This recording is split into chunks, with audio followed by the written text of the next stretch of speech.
talk about nonsense, or is another creationist going to come in and wanna do a bad argument with us? Well, Darth Vega has been wanting to talk about the problem of evil. I don't know if he'll show up tonight. He didn't respond in the Discord, so we can always do that some other time. Hello, everyone. I believe we're live. We should be live. It looks like we're live. The little red button is going. Oh, yeah, Pierre Colin is waving. We are on. How's everyone doing tonight? And by everyone, okay. I mean Chris, because you're the only one who can talk to me right now. Well, I'm just glad I finally got a day off. Yeah. Yeah, we were talking about before we came on about how it's just, thanks to the good old government, stimulus packages and all that, a lot of people are quitting their jobs and not working, and the result is there's no longer a supply line being maintained. Yeah, Heather's work, they're cutting back their overall hours because they can't find the people, and so they want more overlap between the shifts just so they can have more people working in the store at one time. So everyone's still going to be, working their 40 hours. They'll just be open fewer hours so they can be more of them. Yep. Hello, SKM, Flash's Pride, Consumer, and Bradley McPhee. So... anything particular on your mind tonight, Chris? No, nothing. Nothing except I'm not surprised. Except I'm not surprised about that video that you did about the ACLU. Well, the thing about the ACLU is they've been going on a slow descent into Hades for a long time now. But this is just a complete about face from like a year ago. Well, to be fair, the organization was founded by communists, so why does that not surprise me? Well, I mean, they've never been great on gun rights. Yeah. Yeah, I mean, from what I've heard about the ACLU, because I've studied them and all that, is basically they're the type of people where it's like, oh yeah, we will defend freedom of speech and everything else, unless it's something we politically disagree with. Yeah. The only time I restaurants, one busser for dozens of tables. Yeah, both my daughter and my stepdaughter work at restaurants, different ones. My daughter's a hostess, and my stepdaughter just started, and she's like, fresh out of school. This is her first job ever. She just has a high school diploma, and they started her at $15 an hour. And there are places around here where, if you get on and get hired, they'll give you a $500 signing bonus. Yeah. Well, yeah. Just for letting them hire you. Yeah. What are your thoughts on January 6th? Much ado about nothing. Oh, yeah. By the way, I saw... How was it any different from what they did during the Kavanaugh protests or any number of protests going all the way back to the Black Panthers, probably earlier, too? By the way, I wanted to nominate someone for Idiot Extraordinaire, but I can't find the article where George Bush was commenting on 9/11 and all that. And, people were like, oh, but he praised the January 6th movement. How's that? No. So basically, he's promoting 9/11. And I'm like, are you seriously comparing a terrorist attack where over 3,000 people died versus a bunch of bugaloo QAnon people that showed up in funny costumes in the White House? I mean, in Capitol building. Oh, and SKM says the recall is today. Hopefully this is the end of Newsom. Yeah, it'll be interesting to see, because all the polls were saying, oh no, Newsom's got a healthy lead. He's going to get back in. He's going to sail right back in. No need to worry. So we'll see how right they are. Yeah. Maybe they're right. Maybe they're wrong. They've been wrong before. Well, in all honesty, I think Newsom's screwed either way, because if he loses, well, he's recalled and that's good. But if he wins... that's only going to make a lot of Californians realize, yep, there's something fishy going on, because everyone I know and their mother said they hate Newsom. Yeah. It's really not, when you think about it. What are you talking about there, JC? Any thoughts on joining TikTok? No, I don't think I want to give China all my information. Yeah. Did they ever get bought by someone else? Did that ever happen, or are they still Chinese? I don't know. Speaking of China, they're opening up relationships with the Taliban now, so... Well, I mean, they better, because apparently they're the government of Afghanistan now. And they're just who you're going to have to deal with. It's pretty. I mean, people talk talk about, Biden's negotiating with the Taliban. Well, Trump negotiated with the Taliban so there could be a more orderly exit, and of course Biden completely ignored that plan and screwed it all up. But that's just the world. You got to talk to people. Kennedy had to talk to Khrushchev. Yeah. Or just say fuck it all and nuke them. Well, that was actually what they avoided. Yeah. Because there likely would have been nuclear war if they hadn't done that.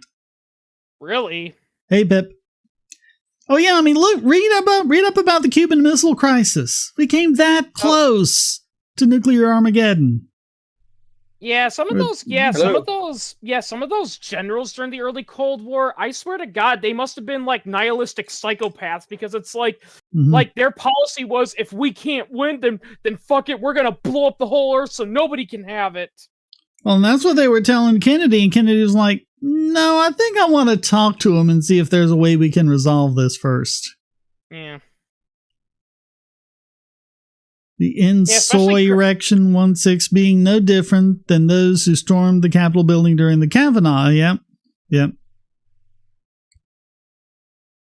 I mean, the Kavanaugh hearing, they were actually banging on the doors of the Supreme Court, trying to burst their way in there. I mean, I don't know if it's true or not, but I have heard from around the grapevine that while it's not good the Taliban are back in power, people fail to realize that despite the fact that they've got U.S. weapons now, they're no longer the threat they used to be, and there's actually open resistance to them. Yeah. I mean, there was recently a video that was shown on the black market where they executed a Taliban critic, and you know what he did before they killed him? He was mocking them. Right up until they killed him, he was mocking them. Which a lot of people are saying is actually a good sign, because it shows that, well, yes, the Taliban are back in power, it's probably not going to be forever, because well, it's not really established power. They're just kind of seizing it right now, but it's still kind of an interregnum. Yeah, basically all they did was they disposed of the emperor, sat on the throne, and said, I'm the emperor now, my will is law, but, you're only emperor only if the people in front of you think you should be emperor. Yep. Yeah. You're only emperor. You're only emperor because the guards around you have to agree that you're emperor, and then the guards on the outside of the palace have to agree that the guards on the inside of the palace are guarding the emperor, and then the guards out on the grounds have to agree that the guards on the entrance that are guarding the guards on et cetera, et cetera. Yeah. And if at any point they decide you're not the emperor, you got a problem. Oh yeah. In all honesty, that's a really big issue I hated about Star Wars: The Force Awakens, is that the First Order destroys the Republic, and they automatically win and the attitude is, oh, well, they destroyed the Republic, that means they're in charge. It's like, what about the New Republic commanders that wanted, to go full-blown, nuclear war on the First Order, but were kept in line by the politicians in the New Republic? What about, what about the various other warlords or Imperial remnant forces that wanted to seize power? It's like, ironically, First Order, by destroying the Republic, and realistically speaking, you actually would have been shooting yourself in the foot. Oh yes, definitely pay your guards. Yeah. Many a Roman emperor learned that lesson the hard way. Oh, JC wants to talk about the flagpole dilemma. Didn't we destroy that in an earlier live stream? What flagpole dilemma? The one where, I forget, was it Hoppa who came up with this? The idea is, and I mean, this is totally crazy, but the idea is it's a 20-story building. You've fallen off the roof. There's a flagpole on the 10th story right outside, someone's apartment. So you grab onto the flagpole, defying all physics and somehow avoiding your arms ripping off. And you're dangling from the flagpole. And if you let go of the flagpole, you're going to die. But the only way to save your life is to go inside the apartment and intrude on someone's property, and they say you can't come in, so what do you do?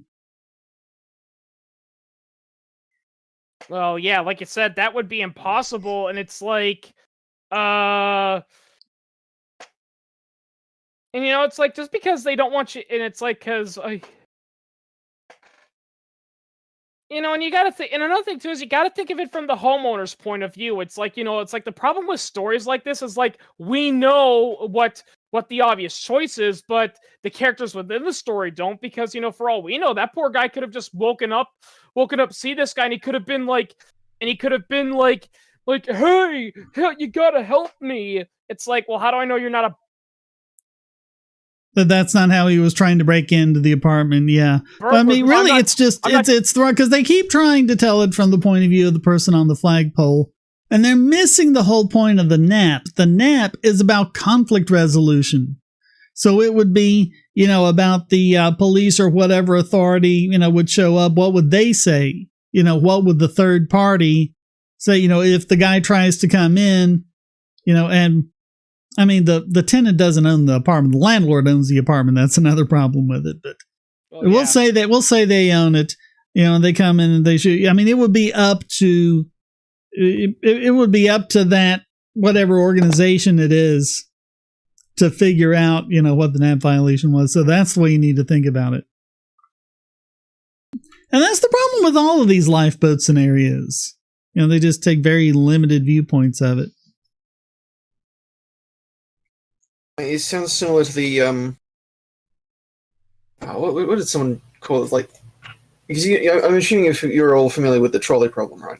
Oh yeah. There's a variation. There's a variation of it that people like to try and use against libertarians. Like, trams going one down one track, 5 people are tied to it. You can pull a lever that'll put it onto the other track, which is empty, but the lever is inside private property. And my answer is always, as long as you don't damage anything, trespassing on somebody else's property to pull that lever is an entirely reasonable act, because you're trying to save 5 people's lives. What's the lever? Even if it was only one person's life, it doesn't matter. You're trying to avoid serious injury to somebody else. That's, as far as I'm concerned, it's an entirely reasonable decision. What is the lever doing on private property to begin with? Presumably someone's going to be working the lever, so the property owner would have to recognize that. If it's the property owner that's supposed to be working the lever and he's not there, then that's negligence on his part. So, I mean, they don't think through things like that. They want to try to hold you into this tiny little scenario and completely ignore any surrounding context.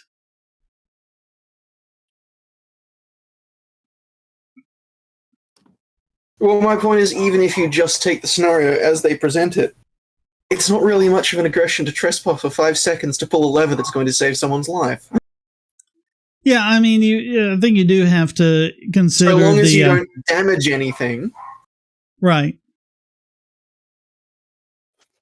And as long as you don't do any more than is necessary to save the life. Hell, even if you did damage something, you'd probably argue that it's still justified so long as you pay to repair the damage you did. Yeah. Is that way? I mean, that would be it. You would owe whatever damage you did to his property, but then whoever set the trolley going would owe you damages for whatever 4 lives cost, and he'd also have to pay the family of that 5th guy over on the other track, the one that was killed. So that he'll be paying you a lot more than you pay the property owner.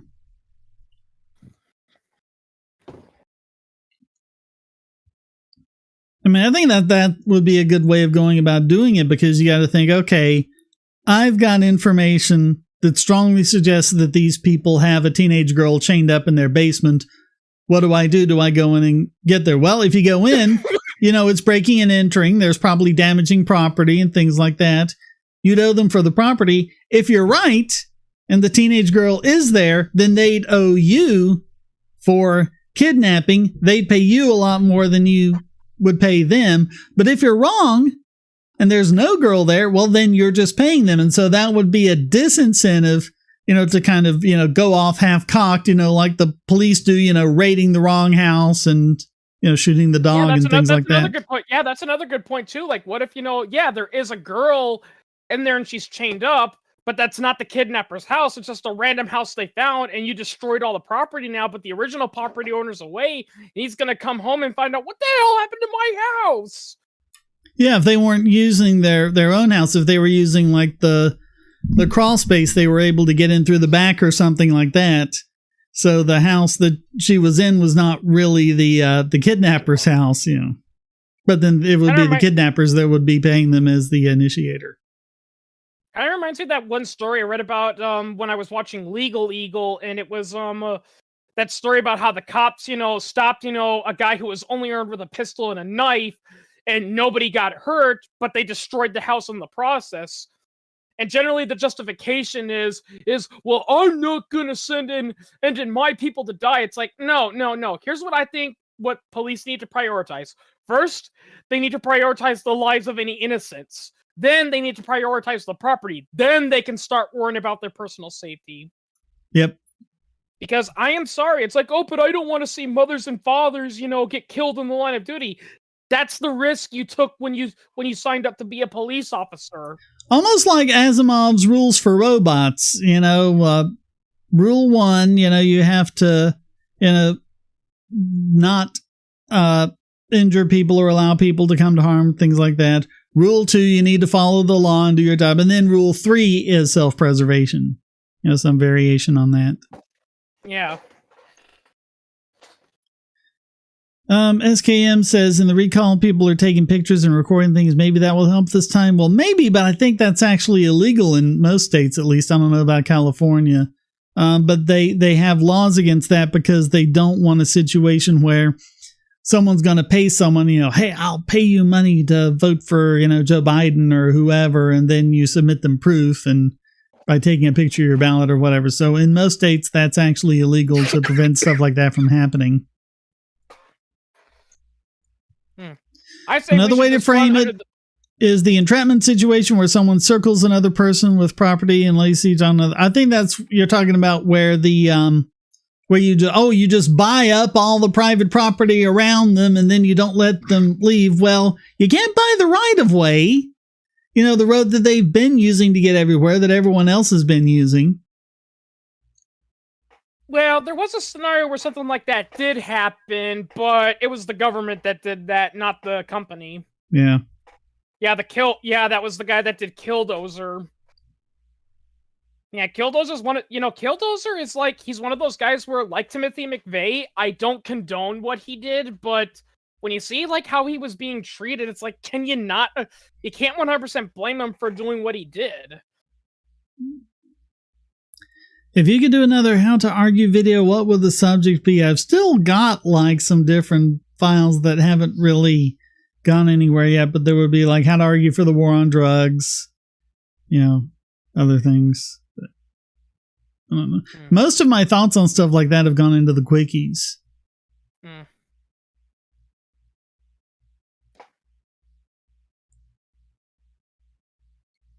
You know what I miss? Those old Penn and Teller that old Penn and Teller bullshit TV show. Too bad I can't find it online anymore.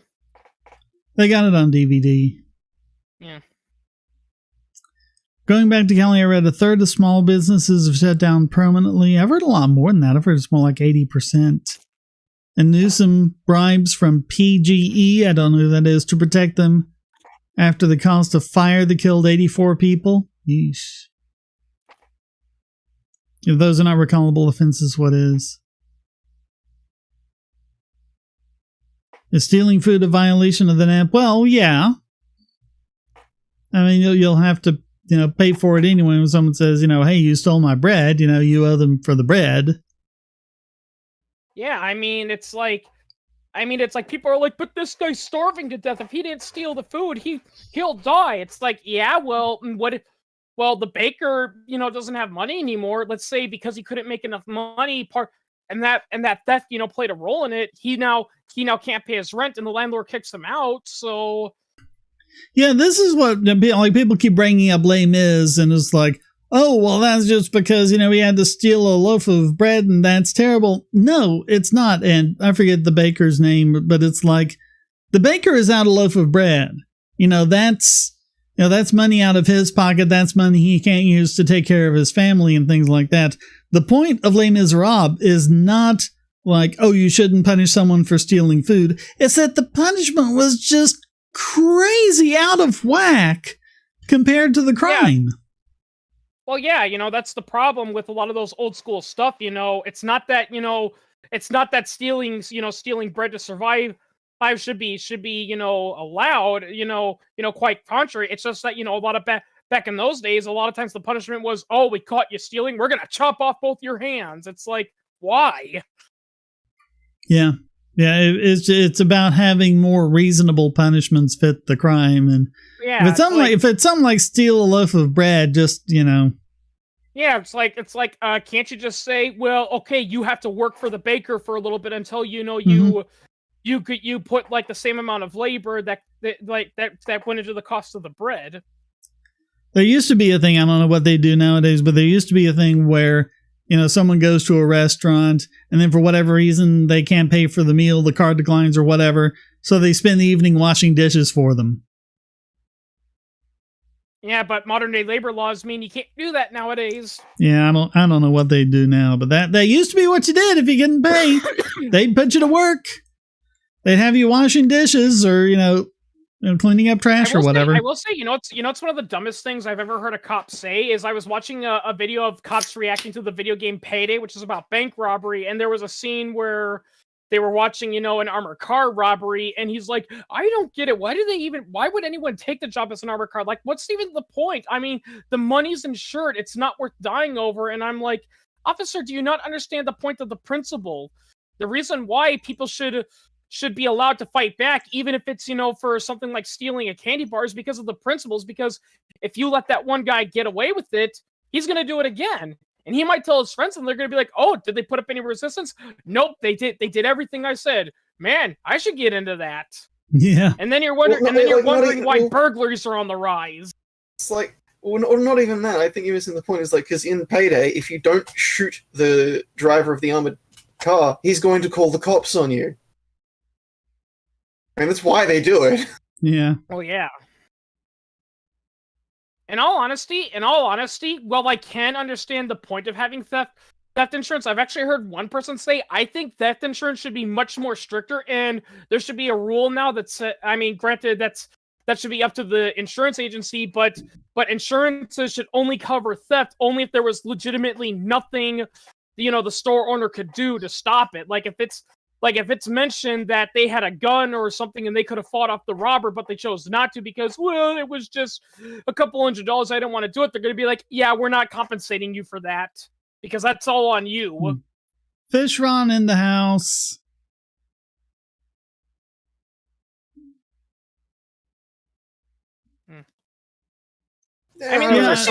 Sometimes you don't really have the option. Yeah. Like, I know that. It's a judgment call. It's a judgment call, and you can always play Monday morning quarterback. Because there's a channel on YouTube called Active Self Protection. They do like your analysis of videos of your self-defense videos and such. And a lot of the times, one thing they absolutely hammer home is never draw from the drop. Like, if you have a firearm, and if a bad guy has a firearm trained on you, don't draw. Because he's just going to never draw on a muzzle. Yep. Never draw on a muzzle. Yeah, never draw on the muzzle. They call it never drawing from the drop. But there are plenty of self-defense videos where, guy gets held up an ATM, he puts his hands up, drops his wallet, which he said he thinks was an actual deliberate move, was because the way he dropped his wallet caused money and coins to drop everywhere. Robber immediately diverts his attention to go for the coins, whereas the guy who got held up, moves to behind the robber, pulls out his pistol and puts it to the back of his neck, and the robber immediately surrenders. Take his attention elsewhere, then draw. Yeah. And the store owner might not have the option to do that, especially if there's multiple perps. I mean, every situation's unique, so I don't feel comfortable giving out like a standard rule for that. You know what else is another reason why I think it's kind of stupid, when like restaurant workers aren't allowed, to bring guns with them or protect them, is that people say, again, they go back and they say, well, listen, the money's insured, and if you just do what the guy says, they'll usually leave you alone. But I do want to ask you something. Never a guarantee. No. Yeah, and here's another thing too. Never. What if the guy's not there to rob the place? What if he's just a crazy maniac who finally decided, you know what? Today I'm gonna do it. I'm gonna kill someone, and I'm gonna kill the first person. The problem is you never know.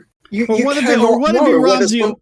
What if he robs you and then he wants to kill you to take out, a witness so you can't, call the police afterwards or whatever? I mean, I tell this to people all the time. The perfect example of why restaurant workers should not be punished or disciplined for carrying a gun in their car or whatever. Look at the Luby's restaurant and the San Ysidro McDonald's massacre. In both cases, the guy was not there. He was not there to take hostages. He was not there to get a political goal. They were not there to rob the place. They were there just to kill people. Yep. And also the idea about, we'll just, let it happen because the insurance companies will pay for it. Well, what do you think happens as a result? Everyone's premiums go up. Yeah, exactly. And if a lot of, if it's like you've got a high crime area, an impoverished area or whatever, there's a lot of drug gangs or whatever, and they're paying out all these premiums. They're making all these payouts. The premiums are gonna get so high the businesses won't be able to afford them, and they won't be able to stay in business, or the insurance companies just might stop insuring businesses in that area entirely. By the way, Shane, I think we talked about this a long time ago, but I was talking about the subject of the purge and all that, and I pointed out why the purge would fail in real life, because apparently, the only rules the only rules that are enforced during the purge is you can't, target politicians and you can't interfere with the purge. But there's one problem with that. See, the whole point of the purge is all crime is legal. Yeah, but it is against the rule to kill politicians and all. That's like, yeah, but that's a crime, so therefore it's legal. It's a completely contrived situation anyway from the start. Yeah. And no, and I hate how people are like, well, the purge does bring up a pretty good point. No, it has been proven through multiple sociological experiments. Humans are not inherently violent creatures. Nope. I mean, remember that story we were talking about that guy that set up that summer camp and he was trying to come up with okay, so when two kids start fighting and all that, what's the best way to resolve a conflict? And the biggest problem he had was actually getting the two camper, camp tends to actually start fighting. Yeah, I think a lot of this isn't a problem with humanity. It's a problem with Hollywood writers thinking what they would do and then projecting it onto everyone else. So. Yeah.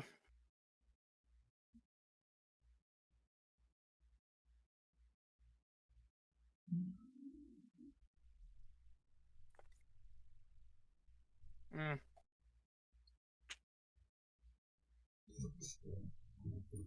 actually, I like how a lot of people, and you pointed this out too about the purge. It's like the number one thing I really hate with them. They really hate about the purge is like everyone who purges is only purging for one reason, and that's to either kill someone, rape someone, or beat someone up. It's like, dude, think of all the stuff you could do if crime was legal. Like, think of all the stuff you could get, Or like you said, Shane, you can finally open up that dream business you wanted, but you can't because the law says you need to have a permit. But hey, this one night, no laws are enforced, so you can set up shop, and then the very next day you can open up for business. Back up, ending in like the early 19th century, but going on for a couple of centuries before, when you had the Little Ice Age, the Thames would freeze over. And so every winter you'd have the frost fairs. People would go there and set up booths, and it'd be like a little bazaar, and there was, all sorts of stuff going on. And the thing about it was, with the way the laws were written at the time, they didn't apply on the Thames. The police couldn't arrest anyone, for what they did on the Thames and things like that. So when the Thames was frozen over solid, you could go on that thing and do whatever you want. It wasn't the purge. I mean, yeah, there was crime, but people dealt with it, and they had their ways of, doing that. And it was basically like a little anarchy. for a couple of months out of the year. Actually, another perfectly good example of anarcho-capitalism working was the sorry, I can't pronounce it, the Kowloon walled city, Kowloon walled city, in Hong Kong. Because it was located in an area on Hong Kong that was neither owned by the British nor the Chinese, so they're like, you know what, screw it, let the people there do whatever they want. And although it wasn't the best place to live, it wasn't as bad as people thought it was. Yeah, it's like there's an inbuilt assumption in the Purge, which is all things that are currently illegal are dangerous and violent. No! Absolutely not! Yeah, Yeah, I mean, it's kind of like what they were trying to do with, what were they calling it, Liberland, in that disputed area where neither Serbia nor Croatia was claiming this area, and they're like, okay, we'll move in. Yeah. Turns out they didn't like that. Yeah. I mean, that's the funny irony, too, is that, anarcho-capitalism, there actually are historical examples of anarcho-capitalism working. And the reason why, and they say, oh, but it eventually failed, and you look it up, it's like, yeah, because the government destroyed it.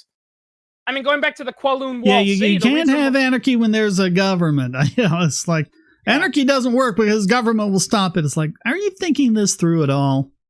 Yeah. I mean, the only reason the Kowloon Wall City failed was simply because eventually when the Chinese, got a hold of Hong Kong, they're like, we don't like it. It's an eyesore. Tear it down.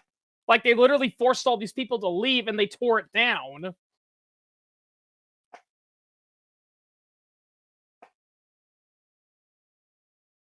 Can people own parts of the air? I don't know. Airspace is kind of a complicated issue.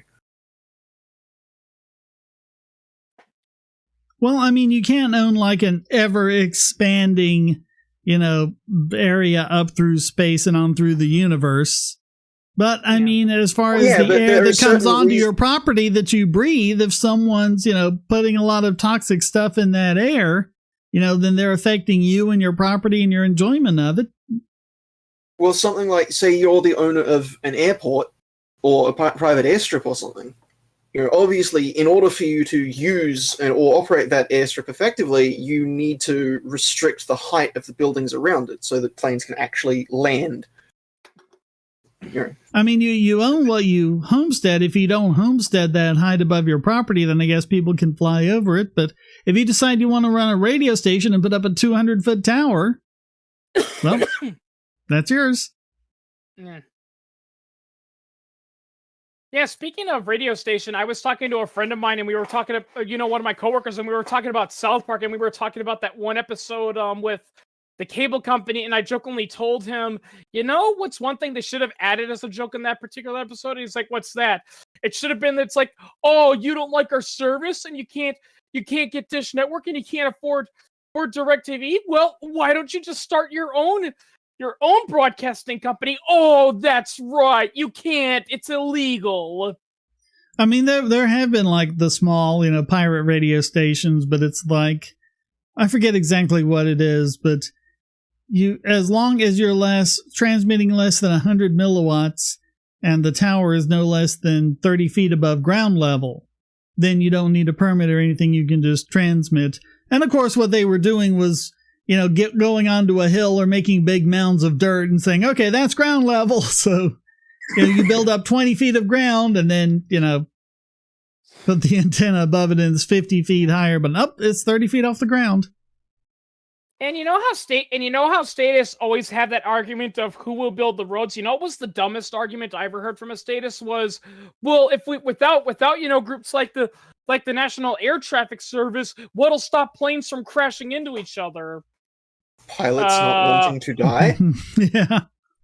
Yeah, people. Like, if I was a pilot in Kapistan, I would absolutely demand that my aircraft be fitted with an aircraft detecting radar on the nose. Yeah. Just as a matter of principle, like, no, I'm not flying this unless it has one. Yeah. If we were in Kapistan, we'd have complete autopilot cars and planes by now. Yeah. They're just starting to get those. I've heard a funny joke like that too, you know, where it's like, but in Ancapistan, who will build the roads? And one person jokingly said, nobody will, because without government regulation meddling in the way, people will be creating more, and we'll get things like flying cars much sooner than we would have. Or even just hovercraft. Everybody owns a helicopter. Yeah, those little personal choppers. That'd be cool, you know, you just take off in your chopper, go to Walmart, put in a parking space, fits right in there. I mean, they're about the same size as a car. I mean, I've actually heard, you know, believe it or not, theoretically, they could make small personalized helicopters and airplanes that would only cost about as much as a car, but the reason why that doesn't happen and planes are hundreds of thousands of dollars is because they're so heavily regulated by the government. Except for gyrocopters for some reason, which also you don't need a license for. Yeah. All right. Are those ones that have those two blades that kind of rotate? I think so. But it's they're more like extremely bare bones, very, very lightweight helicopters that can only fit that's basically what I'm thinking of. They're about the size of a car, and they'll fit nicely in a little parking spot. But you still have to have, if you have anything that gets off the ground, you're going to have FAA approval for it. Yeah, that's actually, if I recall correctly, that's what happened to Lawn Chair, man. He literally did that, and he just flew harmlessly above the air. He didn't hurt anyone and all that, but he was still arrested and charged with the crime. And when people asked, you know, wait a minute, what did this guy do? I mean, what he did was crazy and stupid, but he didn't hurt anyone and he wasn't disturbing the peace. What happened? They're like, he violated air traffic rules. There were some guys who were recreating the Wright brothers plane on the 100th anniversary of it. And they were, recreating the glider, and they were going to, recreate the initial flight and everything like that. And they had to get FAA approval for the Wright brothers plane, the duplicate they had done. And it's like the Wright brothers didn't have FAA approval when they did it to begin with. But these guys had to do it. I mean, And part of the reason though is because, the Wright brothers, their plane, like it barely reached like, the height of like a 2-story building, and it only flew for like 12 seconds. Well, that was the initial flight. They did like 4 or 5 flights that day, and then later ones were longer. But yeah, the initial flight was less than the wingspan of like a 747. But I mean, what they were doing is they were really trying to prove what they had theorized and what they had kind of verified in wind tunnels. And what they were doing was, the reason why they went to Kitty Hawk was because of the winds. And there's a myth going around, and this is what, the competitors at the time were trying to say, oh, well, they did it because they were just flying, on the wind, and they were just gliding. No, they were heading into the wind. And the reason why is because you don't need an engine that's, strong enough to accelerate the plane to a certain speed. When you've got a headwind, you can take off with a lower ground speed. Lift off the wings. Right. And that's what they were doing. And that's ground speed, it's got airspeed. Right. And then the relative airspeed, is much higher than the ground speed. And that's why that first flight, was so short in terms of overall length, but they were flying into the wind, and they proved that their design had actual lift and actual powered flight. Yep. Speaking of flying, I was talking to a friend earlier about Harry Potter and all that, and I brought up a pretty good example about why, contrary to what some people think, the wizards are actually inferior to normal humans, and they are way behind, especially in terms of intelligence. And when they asked what's that, it's like, well, because in the Half-Blood Prince, they all have their secret security questions to make sure they're not a Death Eater in disguise. And they ask Arthur Weasley, his question is, what is your greatest ambition? And his response is to figure out how airplanes fly. To which I'm saying, yeah, if you don't know why that just shows just how stupid the wizarding world is. Airplanes fly for pretty much the same reason birds fly. Well, they're still like a medieval level of scientific understanding. Yeah. That's actually, in all honesty, I would actually hate the world of magic and all that, because it's like, People always, people love to talk about how, science ruins everything because it takes away the magic away. It's like, no, science is beautiful, and it's fun learning about all this stuff. If you had the ability, to just wave a piece of wood and it magically happens, that would actually make life boring and actually stagnating. Science doesn't take away the wonder of the universe. It makes it easier to find. Yeah. I hate people that are like that. They're like, oh, but science, ruins, the creative imagination and all that. And it's like, buddy, if like you get easily depressed by that, I think maybe you need to see a therapist or something because you might be having depression. The consumer, don't you hate it when the state says, yeah, well, humans are a social species? Yeah, well, the state is about the most antisocial thing there's ever been. Owning parts of the ocean. Well, I mean, I guess it would be up to someone to try and figure out, how to do that if we didn't have, all these international restrictions and everything. I guess if someone could figure out how to put up, marker buoys and, claim an area of it, but you'd have to properly homestead it, or seastead, I guess would be the name. But it would be like that couple, that had that little, houseboat that wherever it was, and then whatever country that was, Thailand or whatever, or Indonesia, one of those countries, or Thailand. No, wait, it was Thailand. I think the one you're talking about was in Indonesia, and the Indonesian Navy literally towed the houseboat inside their own territorial waters and then arrested them, which is BS. Yeah.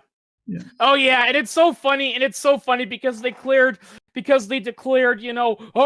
was a danger to Thai sovereignty. Yeah, a houseboat. Yeah. A couple of people, a husband and wife, out there in international waters is a threat to their sovereignty. Yeah. I mean, the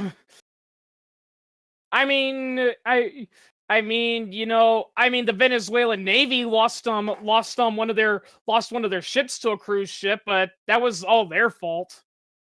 Yep. Yeah, Pitsqueak, have you ever seen that funny meme with that incident? It was called the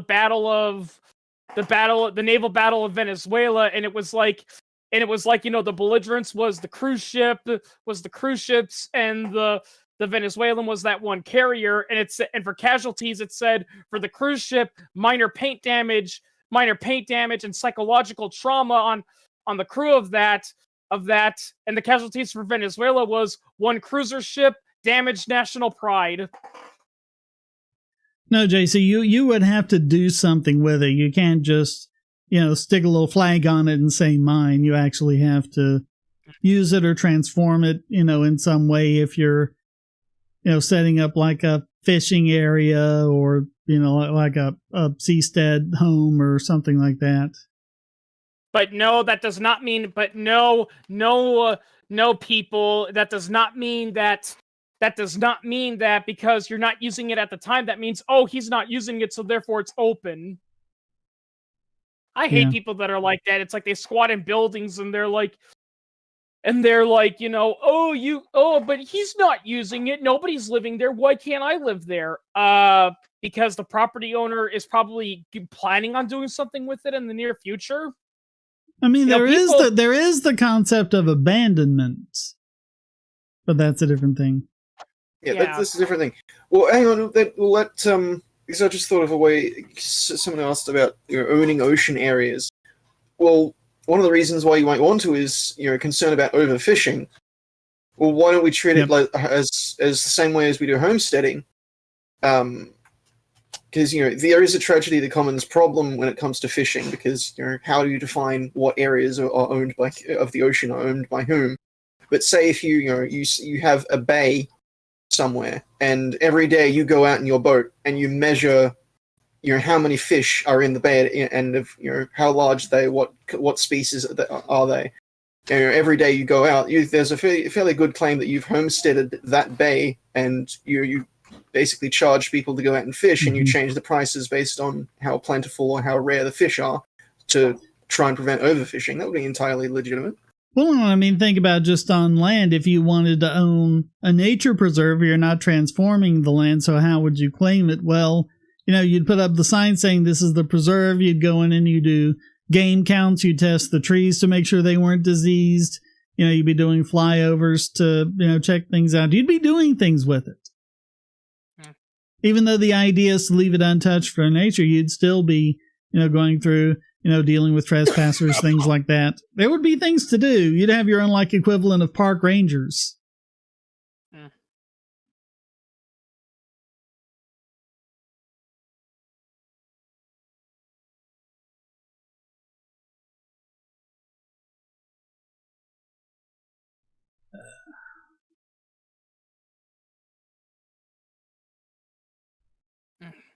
What do you think about Ayn Rand's objectivism? I think we've trashed that plenty over the history of this channel.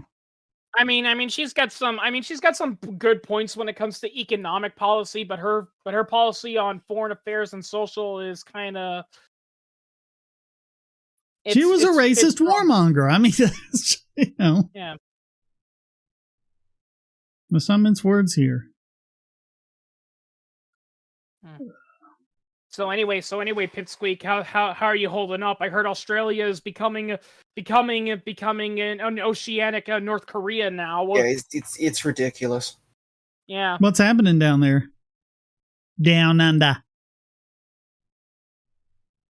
Well, the cops have been trying to use the contact tracing as evidence in criminal prosecution, which everyone said wouldn't happen, but no, of course it does. Yep, slippery slope is not a fallacy. Yep. I mean, heck, I don't know if it's true or not, but I've heard in some parts of Australia, people are literally not allowed to leave their own towns and all that, so they can't go on vacation. Yeah, pretty much. My planned holiday to Western Australia was shot in the foot when the Premier of Western Australia basically closed the border on a whim. Or people who are on vacation who can't go home. Yeah, that's a big problem as well. Yeah. Or people who are getting punished because there's photographs of them on vacation, and they're like, "Oh, we're going to find you and we're going to fine you and sentence you to several weeks in jail because you broke quarantine violation." And it's like, did you look at the timestamp? What? Yeah, there's a timestamp on the photo dated to 2016. Yeah, it's like, yeah. And no joke, that actually did happen to an Australian couple. They got charged for breaking quarantine because of photos they had that they uploaded, and they were just old photographs from a vacation they took years ago that they thought, hey, I remember this. Maybe we should post it and show it to our friends. Yep. Can we call Australia a police state at this point? From JC Armitage. And another question for Pip from SKM. What happened to the truckie protest? I'm not familiar with that. As far as I know, that's still going on. What is it? It's basically the government is trying to mandate that truck drivers get the vaccine. And as well as other problems like... Why? They're in a truck and they're not... I mean, this is the government. Common sense isn't their strong point. Yeah. But there's also I can see it. I can see the idea if it's a bus driver and people are getting on the bus and walking right past you. But a truck driver when you're just in the cab of a truck by yourself for hours on end? Well, yeah, and there's other things like, truck drivers not being classed as essential workers, which... Why? They're basically the only major logistical link between towns in Australia. We don't have a big rail network. We don't have cargo planes. We don't have any of that. It's basically 99% trucks. Well, and really if you're locking people down and you don't want them to go out, they're going to have to get deliveries. Yeah. This isn't talking about deliveries. This is talking about interstate truck travel. You don't think they participate in deliveries? What happens when you order something from the other side of the continent? That has to be trucked in. They're not coming from 3 blocks down the road, Yeah. Yeah. As far as I know, the truckie blockade is basically on and ongoing. There are a couple of days after it started, there were already photos coming out of supermarkets with like 1/4 of the shelf space being used because they basically ran out of stuff. Mm. It's like, yeah, it kind of puts a point on how important logistics is. Yeah. Maybe it's time the Australians start buying weapons off the black market and putting it into their government right now. Oi, mate, I know I can get you a gun. I've got this AK-47. Where'd you get an AK-47? From China. China? Yeah, behind China Fine Wines and Antiques. There's an Indonesian guy selling them.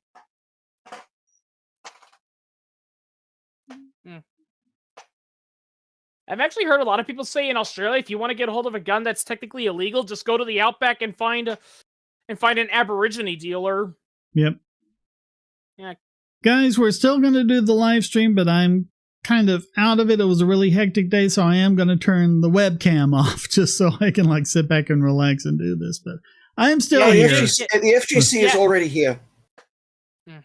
It's been here a while. What's the FGC? FGC 9. 3D printed frame, basically. And like it's that, yeah. I remember what it stands for now, and YouTube doesn't like it if we say that, but I remember what it stands for.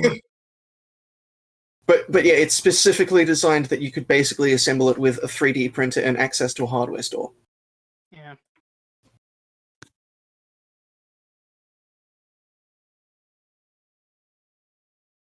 And the funny thing is that they're trying to ban 3D printers, and it's like, listen, people, even if you got rid of the 3D printers, it's like, have you never heard of a little thing called the Sten gun?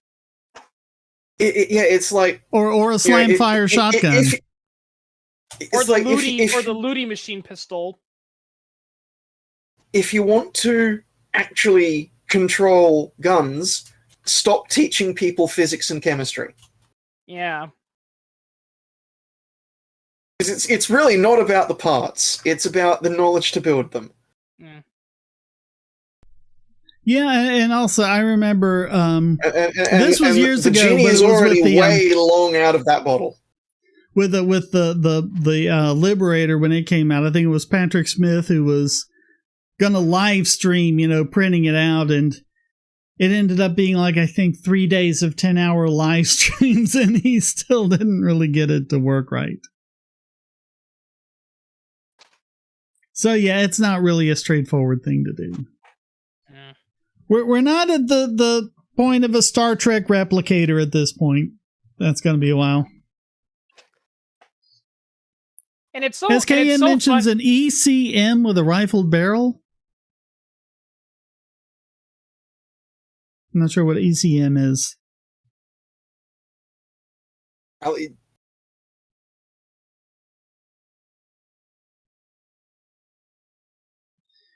If this continues and the anger boils over, I wonder how many FGC 9s will start appearing. I think bikies are already replacing the Ludi with this. I don't know what not that they have much. Not that they seem to have much trouble obtaining firearms in the first place. The Ludi. Well, if you have the know-how and like $5,000 worth of machinist tools, you can be cranking out fully automatic assault rifles. Anyway, Shane, to answer your question, the Ludi, it's a submachine gun that's made completely out of spare parts and scrap metal, and it's made with a press, and it was made by a British gun enthusiast called Ludi, obviously, and its sole purpose was to show the British gun control that the British government that gun control is impossible. You said, oh, we banned this, that, and this, that, then we won't see these evil assault weapons on the street. Well, look at this. I made this submachine gun out of spare parts. There's parts, and the police actually tested it, and it actually worked, and it was, an okay firearm. A fully automatic submachine gun, like a Tommy gun or something. Yep. It was fully automatic, and while it wasn't the best gun, it worked, and it could be used, yeah, he got arrested and punished, but that kind of was the whole point. The whole point was to show, listen, I made this thing. It's out there now. You can throw me in jail all you want, but the proof of concept is still there. JC, it would be the same thing as with owning anything else. If you put a dome on the moon and set up a moon base there, you own that. Fun fact, the United States wanted to do that. They actually, if I recall correctly, they actually wanted to put a nuclear missile base on the moon. Well, they have it in international law where no country can own any part of anything that's off the earth, but that won't stop, private citizens. Elon Musk could go and, launch a dome and put it on the moon, and they go, there, it's the Tesla moon base or whatever, the SpaceX moon base. And, yeah. Yep, that'd be his. That's another thing I want. That's another thing I want to ask. It's like, no, nobody can own the moon. Okay, how are you going to enforce that law? Yeah, it's like, well, we'll arrest you, but I'm on the moon in my dome. Do the space police exist yet? The Star Cops, yeah. Yeah. Oh, that's what if I don't? What if I don't let you in? I'm just not going to let you into my dome. Yeah. You got to go through that pressurized airlock, and I control it. Yeah. Actually, can the government own anything? Not legitimately, but they claim to. And actually, funny thing about space cops, I saw this one funny parody, and it was humans meet intelligent extraterrestrial intelligent life for the first time, and it shows some aliens show up, and it's like, you guys are from Earth, right? Yep. Okay, how did you know about our planet? Oh, we found this, and they hold up Voyager 2. It's like, you found Voyager 2? Yep, this led us all right to you. So, who created this thing? And the U.S. government goes, oh, we did. Oh, this is so exciting. Yeah, in a second. What are you doing? Writing a citation. For what? Littering. Littering space, yeah. Yeah, littering, yeah. SKM says, one thing I never got about the 96 gun restrictions, pump-action shotguns were never used in Port Arthur. But they do that. I forget which one it was. Yeah, this was never America. about Port Arthur. They always wanted Port Arthur was just an excuse. Right, yeah, that's how it always... Just like 9/11 was an excuse to pass the Patriot Act, it was the kind of stuff they'd been trying to pass for 10 years and couldn't get through, and 9/11 was the excuse. But there was one, and I forget which one it was, and they were saying, like, this was one of the ones they have on the lists of massacres, mass shootings committed with an AR-15, and the guy actually used a handgun to do it, but he had an AR-15 in the trunk, and so that gets categorized. Oh, now see, we have to ban AR-15s. And to answer your question, JC Armitage, they actually can work in outer space. They actually have done studies. Yep. Yes, where they fired guns in vacuums, and yes, they work. And in fact, they'd actually be, ironically, more accurate and more deadly because they wouldn't be affected by wind currents and all that. Yeah, you wouldn't even need a rifle barrel. If you look at the basic operation of a firearm, you have an expanding gas working against the outside atmosphere. There is no outside atmosphere in space, so in fact, you would actually expect a higher muzzle velocity in space than you would on Earth. Right. Yeah. And the gunpowder in the cartridge already has all of its oxidizer, so you don't actually guns don't need air to function. It's the same way that guns will work underwater; they just won't cycle properly because of the water resistance. Yeah, but they'll. It's been done. They've put guns in vacuum chambers, and they absolutely will fire because all the people say, "Oh well, it can't work in space because there's no air." But like you pointed out, they have their own oxygen already inside the gunpowder. Well, they have to because the cartridge is sealed. Yeah. Sealed at the back end by the rim and primer, and sealed at the front end by the bullet. So you have to have oxygen in there for it to work at all. And fun fact, the Soviets, I remember reading somewhere, the Soviets actually issued guns to some of their cosmonauts. Granted, it was more for like a survival. It was more of a survival tool for if they came down in the Siberian wilderness and needed to shoot a bear. Yeah. Yeah, they learned that lesson. They learned that lesson because they had that one expedition where the crew landed safely, but they were blown completely off course and they were stranded in the Siberian winter, and well, they didn't make it.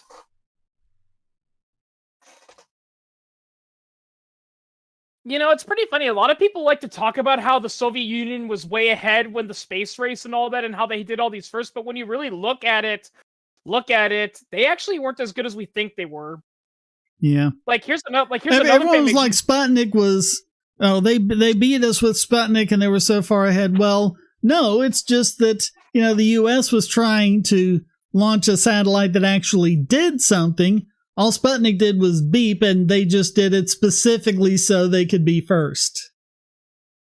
Yeah, but it didn't actually do anything but beep. And here's another famous example that gets mentioned a lot, but there's a dark side to it. Is Laika the dog? People talk about how Laika the dog was the first creature to enter outer space and she survived, and the only reason she died was pressurized failure. It's like Laika was gonna die no matter what because there was literally no way to get her back, and in fact, her cabin depressurizing actually spared her a much more horrific fate because she would have died of oxygen deprivation.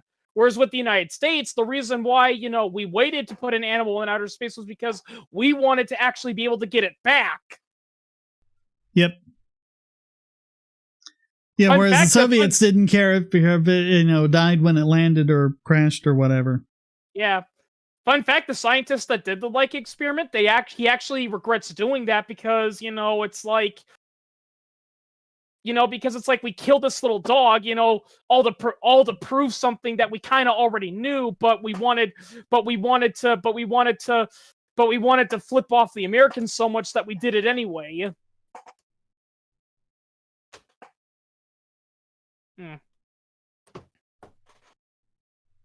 Actually, that's another thing that another person pointed out with the history of the space race and why the United States won is because when you really look at the Soviet Union, a lot of the quote-unquote first stuff they did, a lot of it was just stunts. And even then, the stuff like, like they're like, oh, they launched the first man in outer space. It's like, yeah, well, we had done enough studies ahead to know that, yeah, we can launch a man in outer space. He can survive there and he can safely return.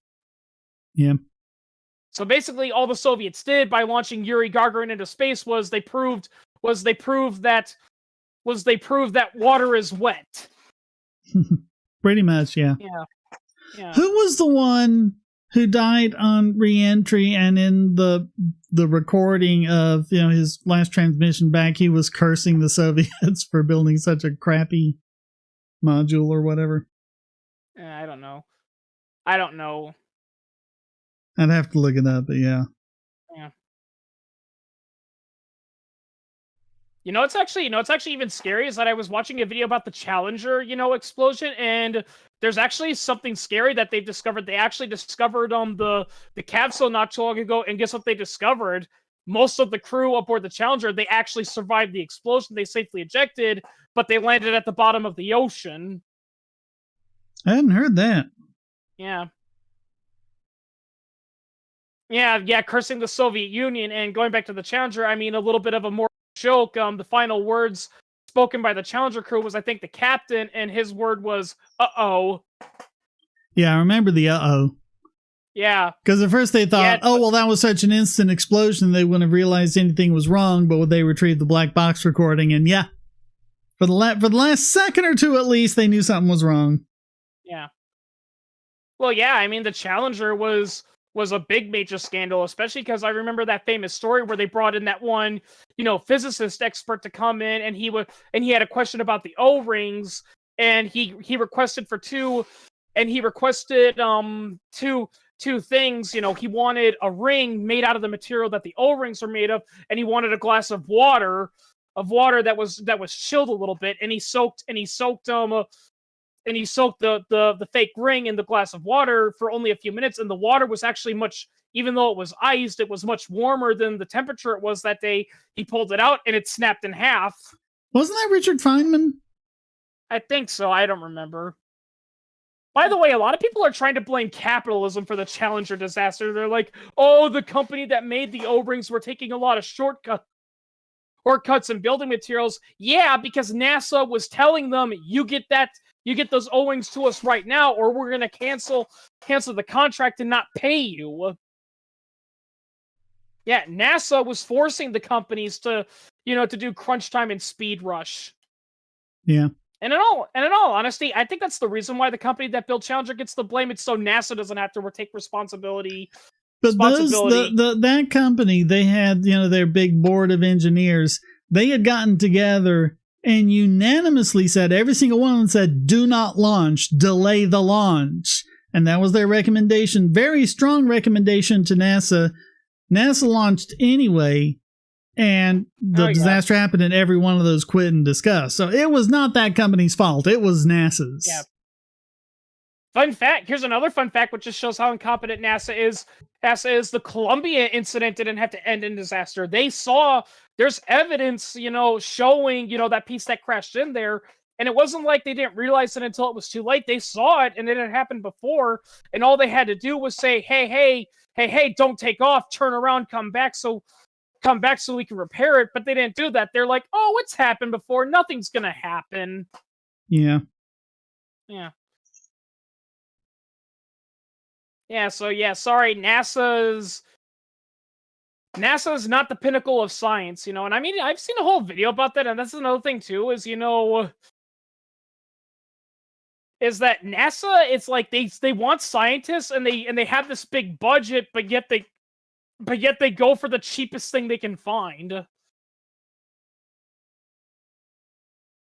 And you know what? Like I said, I think they just blame the company that built Challenger in Columbia just because they don't have to take responsibility of it. That way, basically it was, wait a minute, why did you launch on a day when it was abnormally cold, even when the manufacturers were telling you not to launch?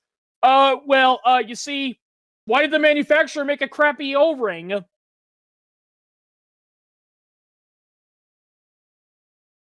I mean, my understanding is the O-rings were actually fine. Yeah. Well, I mean, they worked fine. It's just that if I recall correctly, the Challenger launched on a very cold day, and that's what they were concerned about, because previously it had either been hot or moderatively well, and they said, listen, we don't know how this material is going to react to an intense environment. Yep. Yeah.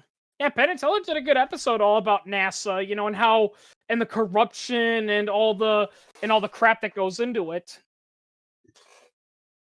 I think the last live stream might have had a prank caller on it. Well, that's someone who is a very regular poster in the commenter, and he basically said, no, you'll never debate me. You'll never. I'm like, look, anyone can come in. You just go to Subscribestar or Patreon, pay your $1 and connect your account to Discord, and then you just come right in. And so he did that, and we weren't the least bit afraid of him. And then there was like one thing in the comments where he claimed like, oh no, I haven't posted to your channel, I haven't commented on your channel in 3 years or whatever. And then people were pointing out like, comments that he had made in the past few weeks, Yeah. Oh yeah, Holier Than Thou. That's a good episode.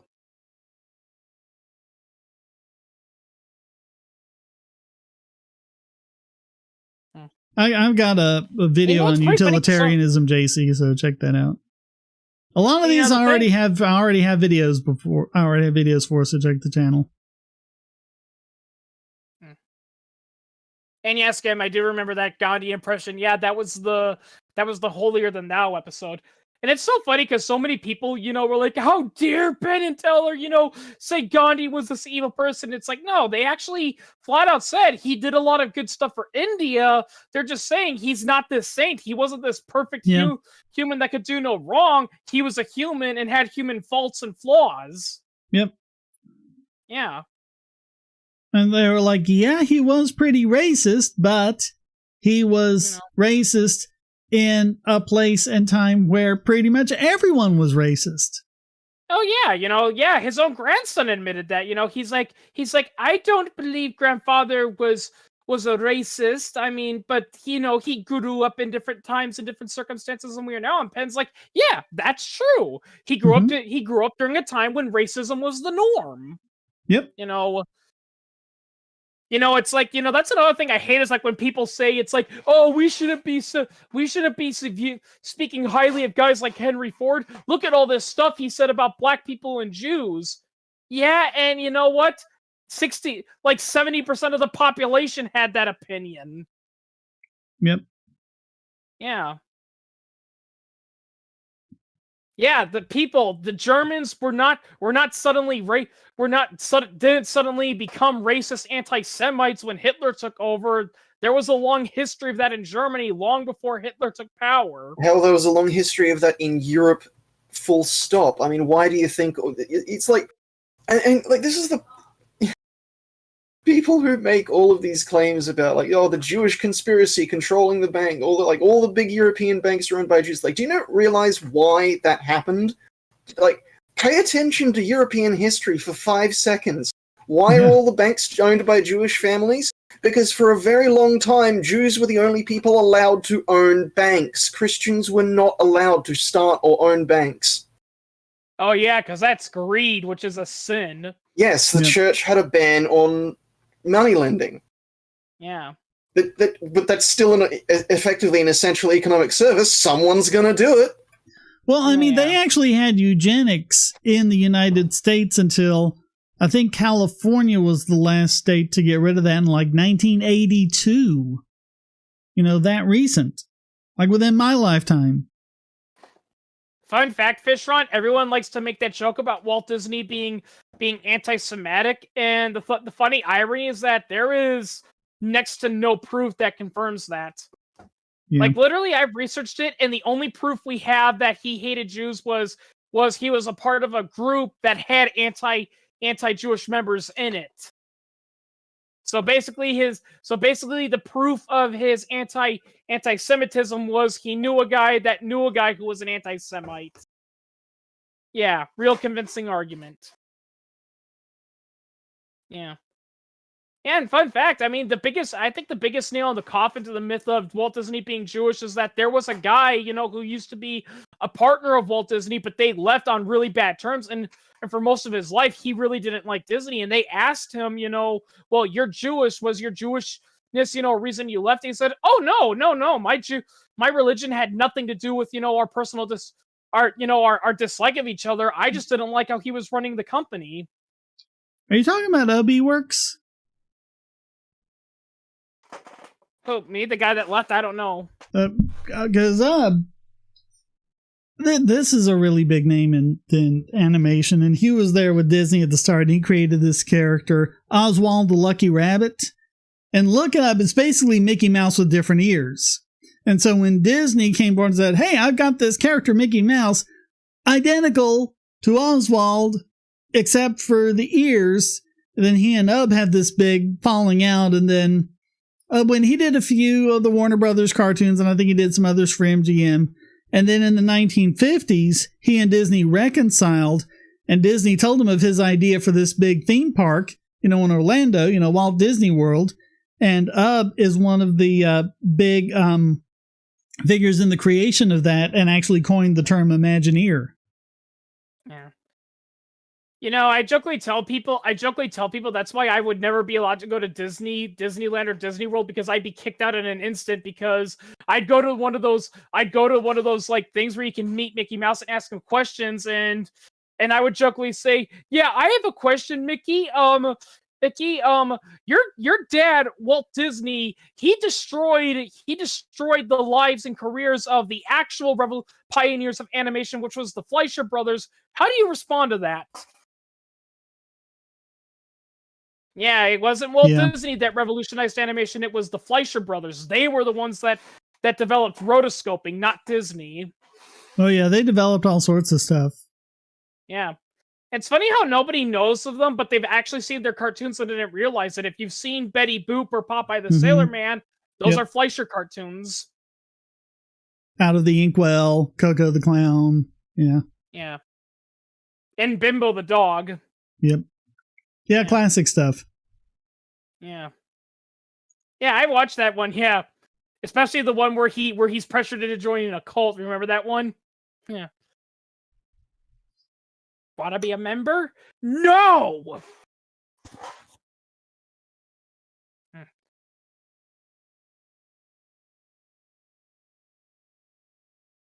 Yeah, but I mean, the way cartoons were done at Disney and Warner's and MGM pretty much through the golden age of animation were based on techniques that the Fleischer brothers had pioneered. Oh, yeah. And speaking of Jason- Disney, you know what else is pretty funny? It's the story about the movie The Song of the South and how people said it's hidden because it's racist and it's vulgar and all that.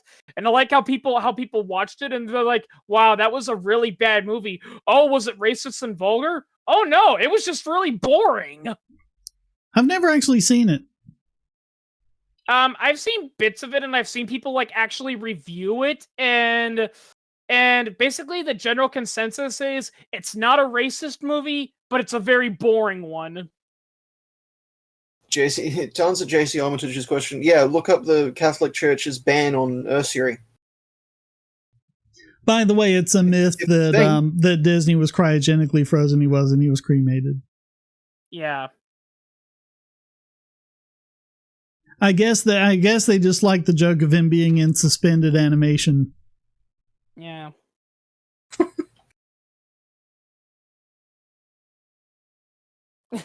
I did see one funny joke and it was making fun of, about how Disney is going woke and getting broke and they freeze him and they unfreeze him and they try to show him, the world that Disney's become now and how it's a woke company and it's diverse and he sees all the films that they're doing and he basically looks at them and he says, "You know what? Don't refreeze me. Just kill me." Well, I mean, what if you showed him the original Star Wars trilogy, and he can say it would probably say, "Oh, I think that's great. That would be a great, movies for the kids and everyone to watch that." It's like, okay, now here's the trilogy that Disney did. This is what we did in your name. Yeah. yeah. He'd probably be like, "Who's responsible for this? Bob Iger? Tell him this. Bob, you're fired." Well, to be fair, it's not. From what I've heard, it's not really Bob Iger's fault. It's really more of Kathleen Kennedy's fault. Yeah. I can understand why people hate her. She literally, she was best friends with George Lucas and was there with him from the beginning. And the moment she gets control over it, she destroys everything he made. Yeah. Yeah. I mean, it was clear there was a lot of executive meddling going on because, you have all these different directors, directing these movies, but they all look like the same crap. And I mean, especially if you look at Solo, which was directed by Ron Howard. Ron Howard knows how to do a movie. I'm not saying he's the most perfect director. There's no such thing. But whatever his flaws are, they aren't that. I mean, he knows not to make those flaws with a movie. Yeah. Well, yeah, another thing I also really hate about the original Star Wars movie, and I actually, with the new Star Wars movies, and I've actually seen Mark Hamill talk about this, is the original actors, were in the original trilogy, they were treated like garbage. Like, Mark Hamill told stories about how apparently he and many of his other co-stars flat out tried to say, "No, my character wouldn't do this or say this, he would do this and that," and they were basically told, yeah, whatever, go back to your trailer and come out when we need you. Yeah. Like I think one thing he said to them was, as soon, because he was supposed to have, this force connection with Leia since they're brother and sister. As soon as he finds out that Leia's in trouble, he's there. Yeah. He's not going to just abandon her. Oh, yeah. Yeah, I mean, the guy that directed The Last Jedi, he really did not like Luke Skywalker. Yeah. Yeah, that's what ultimately, kind of killed Star Wars for me, is what they did to Luke Skywalker, because Luke Skywalker was a childhood hero of mine. And you are telling me that man, the man who refused to kill Darth Vader, even though everyone was saying, "Oh, he's irredeemable, there's nothing you can do, you have no choice but to kill him, because if you don't kill him, he'll kill you," and then the Empire won. It's like, no, he spared his father, putting his own life in danger, and he won. And yet in The Last Jedi, it said he tried to kill his nephew because he sensed a tiny bit of the dark side in him. It's like, that's not Luke Skywalker. Yeah. Why does Disney keep doing this even when they keep bleeding money? I don't know. I mean, did they actually make back the $75 million they spent for Hamilton? I mean, I know Hamilton's this great success, but did they actually make the $75 million?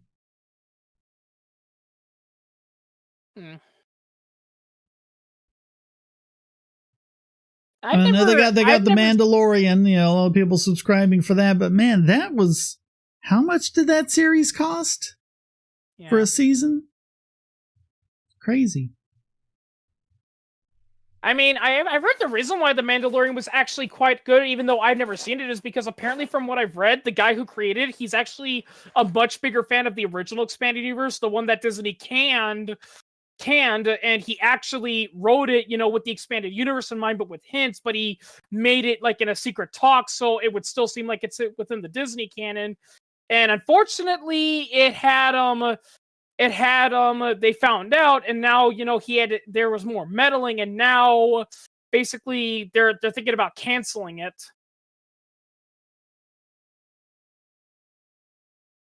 Leia kissed Luke. Guys, they didn't know at the time, okay? Lucas didn't even know at the time. He was making it up as he went along. Come on. Yeah. He pretended like he had this grand plan for 12 movies. It's clear he didn't. Well, from what I heard, he did have a plan for like those movies, but the problem was that, reality came in and said, Mr. Lucas, this movie may not be successful, so you're probably not going to have that. And then he's like, okay, well then I got to cram in all the stuff I want, in this one film. And then he started making things up as he went along. Well, and when he first made Star Wars, it was just supposed to be that. Yeah. And the first Star Wars that he made is really different from anything you've ever seen. He showed it to, I think it was Spielberg and Brian De Palma, and I think a couple others, I don't remember who. And they all hated it. Brian De Palma said it was the worst piece of garbage he ever seen. And it was De Palma's wife who re-edited the movie, into what it was. And, they had him rewrite the crawl at the beginning, and just everything is just completely different from Lucas's original cut. I mean, in all honesty, I think Lucas is one of those types where he does have good potential. There is a creative genius there. People just need to realize that he just needs people to help guide him, Right. And if you look at what Irving Kershner did with The Empire Strikes Back, that was brilliant stuff. Yeah. And I forget who the screenwriter was on that, but he's great when he's the ideas man, but he hires, writers and directors to help his ideas come to life. I think that's what Lucas was always good at. Like you said, Walt Disney was like that. He couldn't draw or animate and he could act, but he had the ideas in his head. All he needed to do was find the people that could do that. Yeah, and stop pissing them off until they go over to other studios. Yeah. Yeah, I think every studio had its Disney refugees. Yeah. And actually, Skim, to answer your question earlier, I think the reason why Disney is doing this, people are complaining that Disney's buying everything. Well, the irony is that the reason why they're doing that is because of the very copyright laws they argued they successfully lobbied Congress to pass. It's actually biting them in the butt because they're literally running out of ideas. Now, historically speaking, if you wanted to create a new story, you look to the public domain. You looked at fairy tales and figured, how can I take this fairy tale and make it more fascinating for a modern audience? But today they can't do that now because everything is copyright protected for the next 300 years. So the only way they can do it is to either buy the copyright directly from the original owner or buy the company that owns the copyright. And believe it or not, that's the reason why a lot of these films are bleeding money, is because in order to create them, Disney has to buy the parent company that owns them, which means they have to buy all these other assets that they're never going to use and are not profitable, but they had to buy them anyway.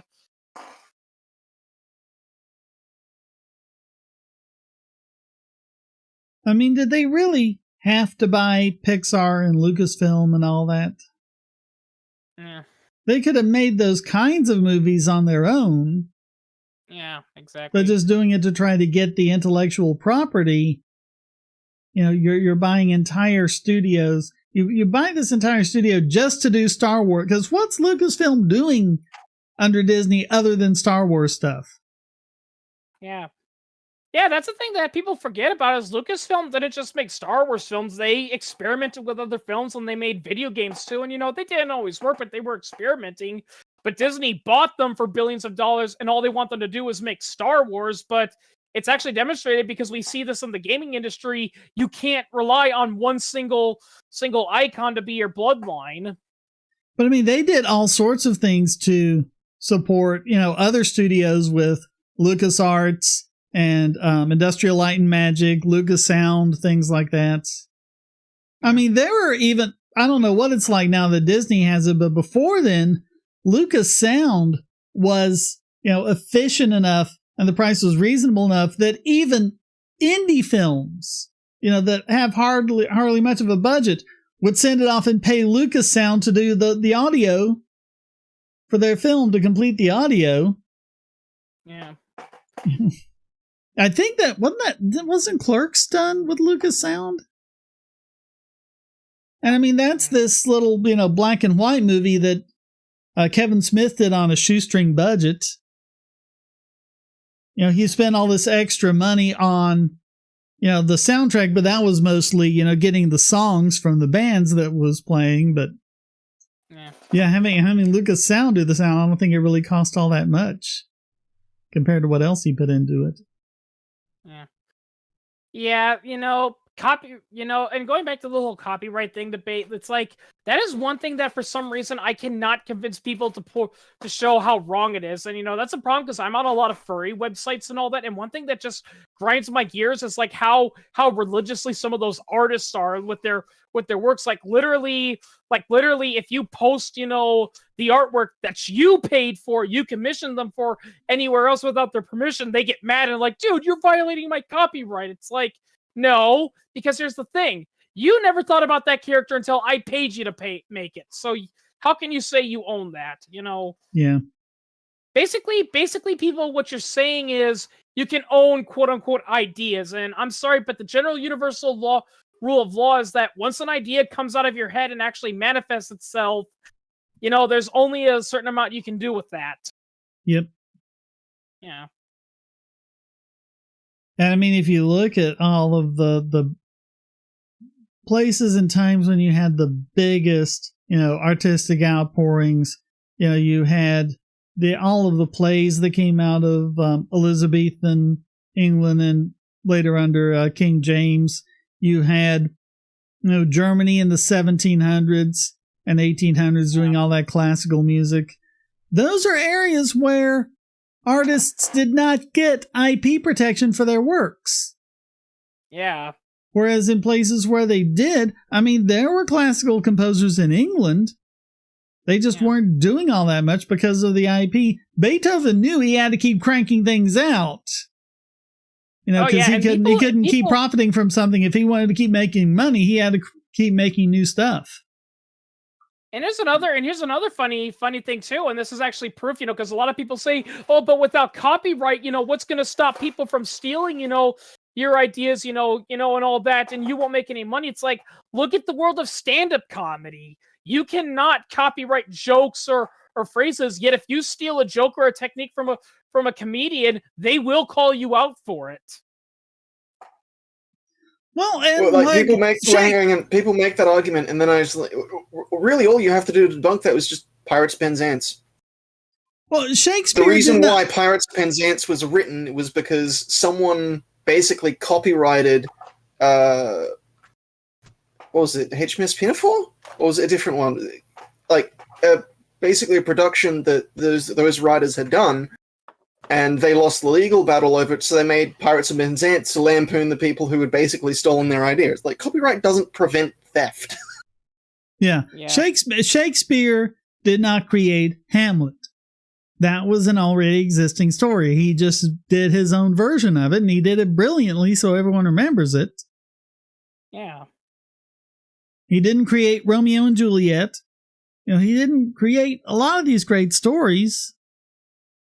Yeah, and ironically, it's the same thing with Disney. Disney didn't create its classical films, and Walt Disney himself, stated that these movies are creations of were basically because Disney talked about how he loved reading these fairy tales as a kid, and he wanted to bring them to the film. Yep. And I mean, that was a new thing, being able to do full-length animated films in color and have it look good, with a full 3-color process. That was an expensive thing to do. That was something not just anyone could do. And so he wanted to bring it to life on the screen. So it wasn't like, a cash grab doing the umpteenth retelling of it. He was telling the stories in a new way. Yeah. You know what else is also pretty funny about Disney, especially his early animation? So many people like to talk about how it's like, oh, did you know that the fairy tale was dark and Disney, wussified it and all that? And I'm just like, what kind of version of Disney are you watching? Like going back to Snow White and the Seven Dwarfs, people say, oh, the original one is very, very dark and violent and scary. And I'm like, did you not watch the original Snow White and the Seven Dwarfs? That movie gave me nightmares when I was a kid. Well, it also depends on whose version you're going with, because if you're looking at the Grimm version, oh my God, those are about like horror movies. Disney was going from the Perot versions, and the Perot versions, if you read those, they're a little bit nicer and they're more. That's what Disney used. That was the source material. It's another funny fairy tale that people love to quote unquote ruin is they talk about the Little Mermaid and they're like, oh, did you know in the original book she doesn't get the prince and she dies? And I looked up and read the original story, and yeah, she does die, but it's actually still a happy ending because people fail to realize the reason why the mermaid wanted to become a human wasn't just because she was in love with a human prince. It was also because she learned that when mermaids die, they don't go to heaven. They dissolve and they cease to exist and they just become a part of the sea. And she didn't want to do that. And basically, when she fails to hook up with the prince, the witch tells her, okay, I'll keep you a human, but you got to kill the prince. And she can't bear herself to do it. So she turns into a mermaid and dies. But if I recall correctly, it's implied that by refusing to kill the prince, she gained a soul. So when she died, she could go to the afterlife. So in a way, it's still a happy ending. Yeah, you get weird stuff like that. Like in Uncle Tom's Cabin, which is a terribly written book. Basically, all of the bad guys die cursing God so that, they burn in hell forever. When the good guys die, they have this, last minute deathbed conversion and repent their sins so they go to heaven. Yeah. Yeah, because that isn't corny as all hell. Oh, there is so much about that book that is so corny. Oh, and even for the time, you might say, "Oh, well, that was the time." No, read other novels from the time. Even by the standards of the time, that was completely cornball. Yeah.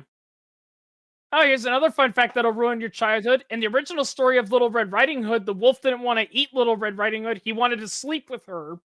Oh yeah, the wolf was representing pedophiles. Yeah. Yeah, if you read the original story, the wolf didn't It was made to make children be aware of pedophiles and be afraid of them. Yeah. I mean, if I recall correctly, in the original story, the wolf didn't just tell Little Red Riding Hood, oh, I'm actually I'm a grandma. Ignore the big teeth and eyes. I'm actually your grandma. The wolf actually says, why don't you come into the bed with me? Oh, and take off your clothes while you're at it. No joke. Yeah, there's a guy called Jon Snow who does these, and he pointed that out. Yeah. Is that the guy on Channel 4 in Britain, or am I thinking of someone else? No, he's a YouTuber. Okay. Yeah. Oh, here's another fun fact, and he talks about the dark history of cartoons. The fairy tale of Rumpelstiltskin was actually based on a folk tale, and in the original one, it wasn't a weird goblin called Rumpelstiltskin. It was actually the devil that made the deal. What do you think about people who say no one owns you and reject self-ownership? Well, if no one owns you, then anyone can do whatever they want to you. Ownership is about exclusivity, and it's the fact that you have the right to exclude other people from doing things to you, hitting you, raping you, murdering you, things like that. That's what self-ownership is all about. I have a water bottle I'm drinking from. I own it. That means I can drink from the water bottle, but that also means I can stop you from drinking from the water bottle because it's my water bottle. What was the age? I acquired the bottle and the water that is in it, for the purpose of me drinking it. So that's how that works. What was the age of consent when Red Riding Hood was written? There might not have been one. Age of consent is a relatively recent thing, isn't it? But even back then, if I recall correctly, Little Red Riding Hood is supposed to be 6 or 8, and even back then they knew it's that's no. I mean, yeah, they didn't like people who had sex with children. And it was a bad thing, and they would do horrible things to you if you did that. But I don't think they had an official, oh, you cannot do anything before your 16th birthday or whatever. Yeah. And even then, a common thing that people ignore is that even when you do hear stories about 40-year-old men marrying 16-year-old girls, 90% of the time it's they don't just go to the 16-year-old girl and say, "Hey, want to marry me and have sex with a creepy old man?" No, they often got the consent of the parents to do so, and many girls did it because a pretty good majority of the time that 40-year-old guy was a rich merchant, who was just looking for a younger woman to be a lady companion. So. Marriage used to be about, binding houses together. And if you could marry up, if you were a poor family who, your daughter married a rich guy, then that could make your family of a higher status. I mean, yeah, sugar daddies are nothing new. They go all the way back to ancient times. I mean, hell, emperors from all different ages, were famous, for basically, if there was a poor family that had a beautiful daughter, and the pharaoh or emperor or king or whatever saw them and said, "Wow, I want to bang her," they would say, "Hey, listen, if you let me take your daughter as one of my concubines, I'll pay you money." And it was mutually exclusive, Well, and also, marriage wasn't about, having sex right away and you have to consummate the marriage. I'm thinking early medieval period. You married a 12-year-old girl to bind your families together, but you didn't have sex with her until she was, 16 or whatever. Oh yeah, yeah, I've actually heard that's actually another misconception.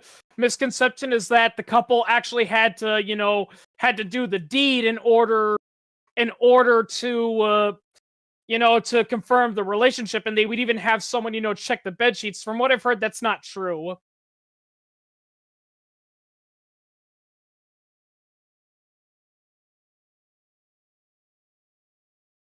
However, I have read enough about, ancient history to know one little thing that you do not do if you're a powerful lord and you hear that the king is ill and is probably dying. Under no circumstances do you make any plans until the king finally draws his last breath, because, and this is especially true of the Roman Empire, because if by some miracle he does get better, and he hears about your scheming, he's going to be like, "Why were you scheming behind my back? Were you trying to overthrow me? Did you want me to die?" That's what happened with Caligula. Yeah, many people actually believe that the reason why Caligula did what he did was because he nearly died of an illness, and a lot of, the higher ups in the government were thinking, "Oh, Caligula's going to die. Let's start making our plans and our power grabs." And when Caligula surprisingly got better, he's like, What the hell? You guys were plotting against me? I can't trust you guys anymore." And you also had weird things like in the late medieval and into the Renaissance. Again, the idea of marriage was, binding families together. But generally, the only reason why, you would have sex with your wife then is to get heirs. As far as love and affection is concerned, that's why you had mistresses and concubines. Oh, yeah. Yeah. I mean, that's one of the biggest misconceptions ever, is that marriage is for love. No, it was never about love. I mean, you've got things, in Shakespeare's plays about marriage being love. That was a new idea in Shakespeare's day. Oh, yeah. Yeah, I mean, the idea that you marry for love, basically saying, going back in time and say to that time and saying you were marrying because you were loving a person. That would be the equivalent of going back, to the, to the 1800s and saying me and my wife are having sex, but not because we want children, just because we love doing it. Yeah, that's what it was to them. It's like, what? That's not what you're supposed to do it for. Yeah, that's one of the things when the gay marriage thing was going on and all the controversy around that, and the Republicans were talking about traditional marriage. Dude, what you're talking about is not traditional marriage. Yeah. If you go and look at what traditional marriage is, it's not something you're in favor of. Well, Skizz, generally from what I've read, peasants, when they got married, it was simply because they wanted children, because even if they weren't rich, they still wanted someone to carry on their legacies. So yeah, it was mainly, you see, when the nobles did it, it was to unite houses and to do things like end a war or build up a family, whereas with the peasants, it was mostly just to have children to at the very least carry on their legacy. Well, and you could combine resources of two families by marrying them together. And it wasn't all unusual for, like, you'd have like 4 or 5 children and another family would have 4 or 5 children, and then they kind of all marry each other. Yeah.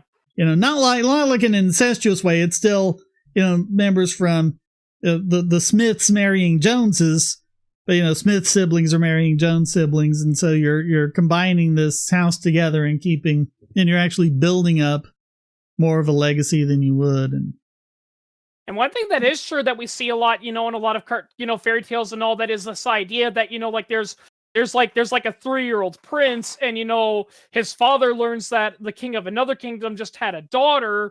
And, basically he tells his son, that baby right there, you're going to marry her eventually. That did happen. Like, literally, who you were going to marry was literally determined the moment you were born. The conservative tradition, but yeah, this is the 1950s. That's basically what they're talking about, because they're a bunch of boomers, and that was when they were growing up in the 50s. And so that they're just remembering their parents and what their parents were like. That to them is traditional marriage. Yep. Yeah, well, go, listen, any Christmas time, turn on the radio stations that play the Christmas songs. Make a note of when those songs were written. Overwhelmingly, they're from like the 50s and 60s. Each year, we're recreating the Christmases of the boomers' childhood. Yep. Well, yeah, because the irony. Yeah, and the irony is that, if I recall correctly, the reason why America became so religiously fervent, especially the government, wasn't because they legitimately believed in it. It was literally just a middle finger to the Soviets, who were self-proclaimed atheists. And they assumed that, well, we don't want to be communists, so, well, communists tend to be atheists, so we gotta be the biggest religious nut jobs you've ever seen. Oh yeah, that's something else, SKM, and you actually see this in Back to the Future. You have the mom is all, our parents, they didn't sleep around, they didn't have sex before marriage, they didn't do all this stuff. Oh yes, they did. Yep. Parents are a lot like celery and leeks, dirtier than you think. Oh yeah. Yeah. Yep, every generation thinks that it invented all this sexual stuff, that the previous generation was, depending on your point of view, either, overly prudish and puritanical, or, upright moral. And the next generation coming after them is just, decadent and just causing no, it's nothing like that. Yeah. Actually, you saw another funny joke. You want proof? You can find these online because they're not copyrighted. Go and look at, especially in France, the pornographic movies from the silent era. They're not all that different from modern pornography. Oh, yeah. People were doing the same kind of stuff then. And they probably have been all the way back to hunter-gatherer days. Oh, yeah. And it's so funny because, like, I've seen people talk about degeneracy, with pornography and the internet, and it's like, look at this, look at this. Only in a degenerate internet society do we see videos of girls being violated by tentacled monsters, to which I want to tell them, look up the painting, Dream of a Fisherman's Wife. That was a Japanese painting painted back in, like, the 1800s. Yeah. But I mean, the main reason for the tentacle porn today, though, is if you draw something in the shape of a phallus, you have to censor it in Japan. Yeah. The reason why all that exists is because of censorship. Oh man, yeah. The more, I'm telling you, the more, prudish and repressive society, the more interesting the porn. Go look at, like, photographs from the Victorian era, see what kind of porn they were making. Well, I've heard stories, like, from ex-Jehovah's Witnesses, because Jehovah's Witnesses are super duper strict about the whole dating and all that. Like, literally, you cannot, have casual friends or, just be friends with benefits. If you're going to hook up with someone of the opposite sex, you have to officially be dating. And even then, you can't be alone with that person. You have to chaperone. You're not allowed to kiss and hold hands. And a lot of ex-Jehovah's Witnesses say you literally become turned on to anything that looks like it, because it's not really that you find the thing itself sexy. It's just that, you're told over and over again, oh no, that's forbidden. You can't do that. You can't do that. That it ironically becomes arousing because it's just the danger. There have been nuns who have left, the convents and stopped being nuns, and told stories about some of the things that actually go on in the convents behind closed doors. And oh yeah, lots of lesbian sex, basically. Oh yeah. Yeah, no, I don't think anyone's really being, fully what's the word I'm looking for? Celibate. Yeah, I don't think any of them are being truly celibate. And that would explain, I guess that would explain why the Catholic Church why Catholic priests do the stuff to the boys. Oh yeah. SKM is talking about the first cavemen. This is something, in art history, where you have, like, all those ancient statues with, the huge boobies, the nice well-defined gynes, and the giant phalluses, sticking straight up and all that. And they say, oh, well, these were their fertility gods and goddesses, and they did this to bless the next generation and bring rain and whatever. It's like, don't be fucking stupid. It was porn. Oh, yeah. It was porn. It was. Anyone who thinks the ancients were prudish clearly has not actually visited a museum in Rome or Greece. There are those, like, old style amphitheater pots. Yeah. I've been to Pompeii. Oh yeah, the Pompeii stuff. Oh wow. the pictures of the stuff at Pompeii. Wow. There's some nasty shit they put on their pottery. I'm thinking about, like, there were a lot of frescoes that survived Pompeii, that show what it was like. And, Pompeii kind of has the reputation as a result of, being like, this, that was where, you were if you wanted to be, really degenerate and everything. And historians are saying, no, there's no reason to believe it was any different. Normal. It was any different than Rome or anything else. It's just the ones that was preserved to today, so we know about it. And we know about it today because Herculaneum was exactly the same. Well, it was like Herculaneum is.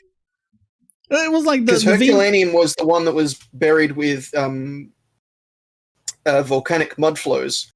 And because it poured in the windows and filled up the building from the inside, you get a lot more. It's a lot better preserved because the roofs didn't cave in and all that. Unfortunately, half of it is still buried underneath apartment buildings in Naples. So yeah. There was all sorts of stuff like that going on. Yeah. Actually, going back to the whole thing about the porn, it kind of reminds me of this other funny thing I saw. I also saw, where where they go to an ancient Roman cathedral, which shows all this, all this great, ancient Roman art and all that. And as they leave, one of the guys says, wow, I haven't seen that much gay porn since that time my gay cousin dragged me to that pride rally. Yeah. Oh yeah. Oh yeah, there was all sorts of stuff like that. Yeah. And I mean, also, I even like how one person pointed out, to show further proof that there were crude, immature, horny people in the ancient times, times long before the internet. The first recorded joke we have that we know of comes from ancient Sumeria, and guess what it is? It's a fart joke. Oh yeah. Yeah, if I recall correctly, there is a universally brilliant. accepted rule of the universe that a woman has never farted on her husband's lap. No, that a young lady has never sat on the lap of a proper gentleman without farting on it. No. Yeah. Yeah. That's the first joke. I mean, and to be fair, I'm pretty sure they were telling fart jokes long before that. That's just the first recorded one we have. Mm-hmm. Yeah, I mean, no joke. We've actually got, some ancient stuff from that time. And yeah, they were drawing, a lot of the stuff we do on the internet, they did back in there. They had fan fiction. They had erotic, artwork. They drew pictures of their two favorite heroes going at each other. I've actually heard some people it's say like that one of the things that was debated ever since it was found was the Venus de Milo. There was nothing in any archaeological anything that said that was Venus. That was just what the discoverer said. But everyone's been trying to figure out what this is and trying to figure out, with the arms that remain, what position would the arms have been in. And the going theory now that's becoming, I think, the consensus is that the Venus de Milo is actually a prostitute. Oh. Because the position that her arms are in are the positions you would be in when you're spinning cotton into thread. And that's what they would do basically to make extra money between clients. So she would be spinning, but she would be naked, and so she was a prostitute. Oh. Yep. Statues of prostitutes. Yep. Well, I mean, hell, look at the Sistine Chapel. That's considered holy and sacred. And as Animaniacs famously pointed out, it's basically a bunch of naked people on the wall. I wouldn't go flashing that around there, Mikey. This is a church. Yeah.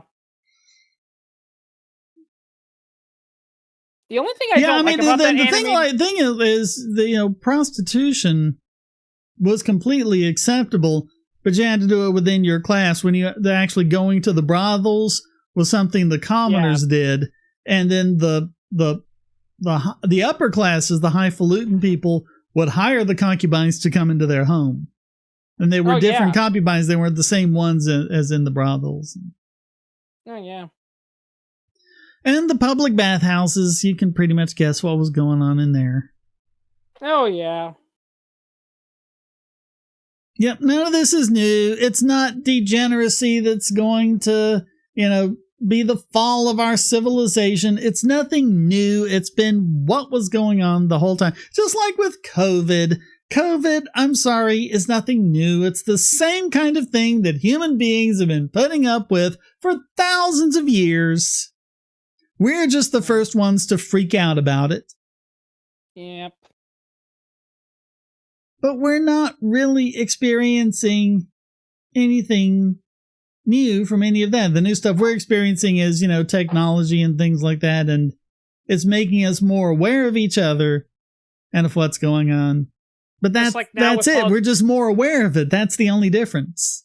Just like now with politicians and their escort. Oh no, there's a big difference. See, ancient politicians, they generally at least got the consent, did their escorts with their consent.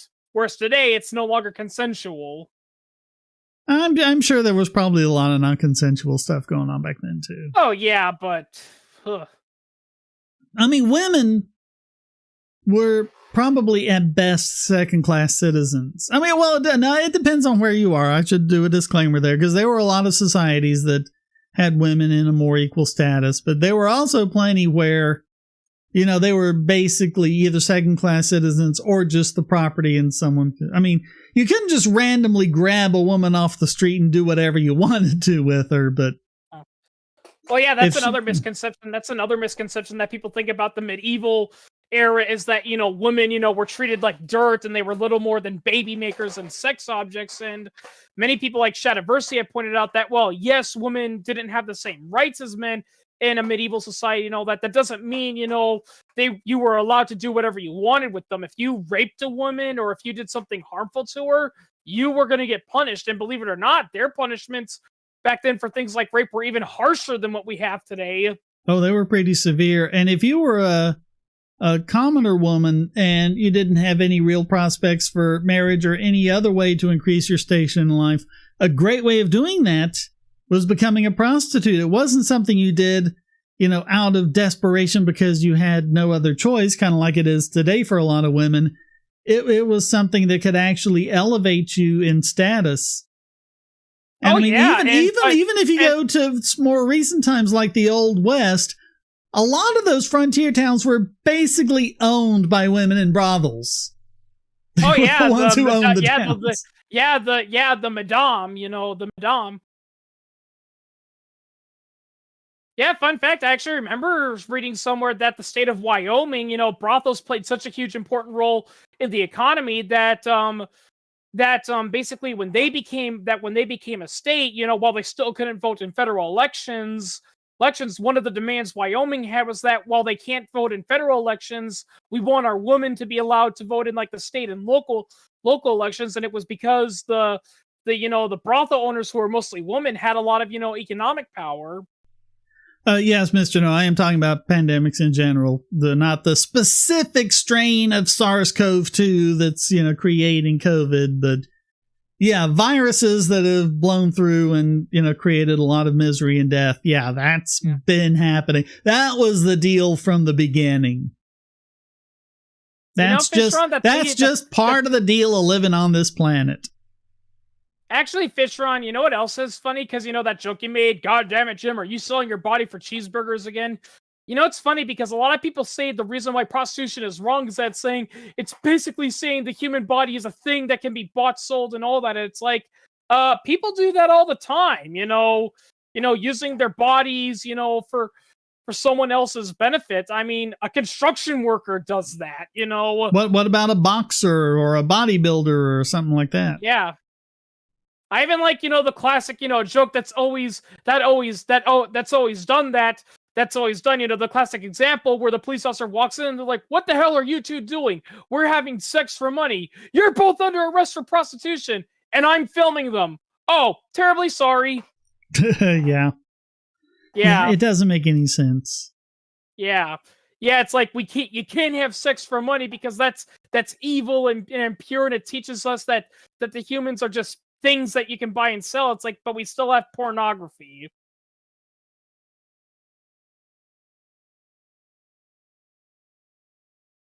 And speaking of porn, it's just crazy. Yeah.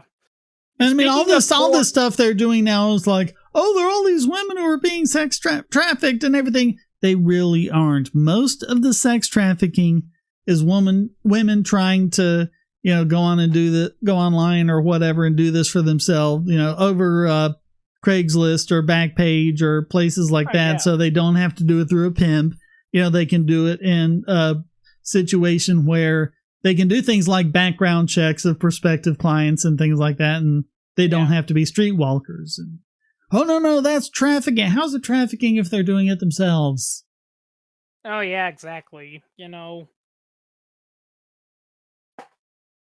And when there were traffickers, it just made them easier for law enforcement to spot and deal with. Yeah, it also kind of reminds me of that one brothel, the Bunny Ranch, that's actually a legal brothel. It's one of the few legal brothels in America and all that. And people jokingly say, but without prostitution being illegal, what will protect the woman, from rapists and all that? And it's like, well, if a guy gets too creepy at the Bunny Ranch, we kick him out, and if he refuses to leave, we call the sheriff on him. You can't do that when it's illegal. Well, you've also got that time when Rhode Island kind of accidentally legalized prostitution for several years and made it illegal again. During that period of time, I mean, I can show you the scientific studies on this. Rapes actually went down. And all these other problems for women, actually went down when prostitution was legal.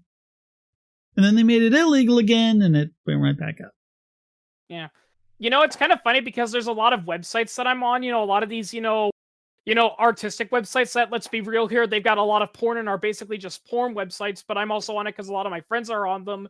and a lot of them have had to get rid of, CP and rope, porn and all that. And there's this big talk because some of them, are saying, oh, finally, it's about time. Others were saying, no, it's wrong. And I'm saying I think it's wrong, but not because of the reason. It's not because I'm a sick degenerate. It's because when you really think about it, it's not actually CP and rope, because those characters don't exist. They're drawings. Yep. Yeah. Yep. Drawings don't have an age. Yeah. There's no concept of consent with them or anything like that. Yeah, I know. It's really dumb. Something like that actually happened at a job I work at. A guy that I was working with, he got arrested for CP, and I asked him, really, he had CP in his bed? It's like, yeah, he had all these Japanese, magazines, and I'm like, that's not CP, that's just hentai. Yeah. It's like, yeah, hentai can get pretty disgusting and creepy, but they're drawings. But it's just drawings. There can literally everything else. Yeah. Yeah, and the thing is, a lot of this, especially with the prostitution, it's these so-called feminists, this third wave feminists going, oh no, we have to do this, we have to keep prostitution illegal. It's one of those things that really makes me wonder if this third wave of feminism isn't misogynists who captured the movement and trying, because they are undoing everything the first two waves did. Yeah. They are setting women back a century, if not two. Yeah. You know, Because now they're talking about things like, I think one was like ban the bikini, because they're sexist, because men older than them, stuff like that. Do you have any idea how long and hard women had to fight for the right to wear a bikini? Yeah. But and again, also all these that's a lot more recent than people think. The whole thing about women having to swim in layers of clothing, that was a 19th century thing. Before then, pretty much everyone swam in the nude. Down the public beach, strip down, swim in the nude. No one thought anything of it. Oh, and yeah, and I mean, and still in quite a few, European nations, from what I've heard of, they still have nude beaches, and it's not just men and women there. There's children, and, nobody's having crazy orgies. They're just swimming, And it's not even a case where they're naturists, where it's a lifestyle. A lot of times it's just a nude beach. Oh, we'll go down to the beach and then, get naked and play in the water. And you don't have to wait, and think about it. It's also practical because you don't have to waste time changing in and out of your bathing suit and all that. But I mean, that's the thing. It becomes normal. That's the idea behind the Top Free movement. It's not, because the third wave of feminists are saying, oh no, because men are just automatic rapists. As soon as they see a boobie, they're going to rape her. The whole point of it is to make the breast not a sexual object unless it's in a sexual context. But if it's just a woman, walking down the street or something and she's not wearing a shirt and there's nothing sexual about the context that she's in, that could, if that's just a normal thing and it's a normal everyday thing, And actually, that's what kind of pisses me off, because a lot of them say, well, a lot of these women, you wouldn't want to see their breasts. They're not like models. And it's like, that's not the point. Yeah. Talk about missing the whole point of the movie. Yeah. Yeah. Confession through projection. That's what it is. You know what? In all honesty, this whole confession through projection thing, I would love to do. If I ever get a time machine, it's one thing I really want to do. I want to travel back in time, go to the moment when Bill Clinton signed Megan's Law, and loudly say, Mr. Clinton, Jeffrey Epstein called, do you want Snow White tonight or Little Red Riding Hood tonight? Yeah, because I mean, isn't it ironic that Megan's Law was signed by perhaps one of the biggest perverts we've had in the White House? Yeah. Yeah. At least that we know is a pervert. Yeah. Let's always have that disclaimer. Yeah. Well, I mean, some presidents, it depends on the context. Like, a lot of people, like to make fun of certain presidents because it's like, did you know this president was 30 years old and his wife was only 18? And it's like, yeah, that was pretty common back in those days. Didn't Charlie Chaplin marry like a 15-year-old or something like that? Yeah, he married like a 15-year-old girl when he was 50 years old. I don't think it was that old. I thought it was like 30, 35, something like that. Yeah. But then still again, a lot older than you would think. Yeah. It's pretty funny because I saw one funny joke about Charlie Chaplin, and it's like, everyone hates on Charlie Chaplin because he married a 15-year-old girl, and not the fact that he was a Stalinist. Yeah, no joke. Well, I think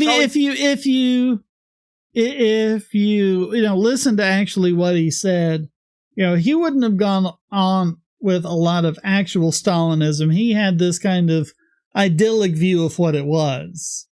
Yeah. Well, I mean, yeah, to be fair, he was a Stalinist during a time when people actually thought Stalin was a good man and was doing good stuff, and it wasn't until later we learned, the Soviet Union, it sucks and communism doesn't work. Yeah. And I mean, even if you watch The Great Dictator, that was made in 39, 40, something like that. And I mean, the whole thing was just to be a send up of Adolf Hitler.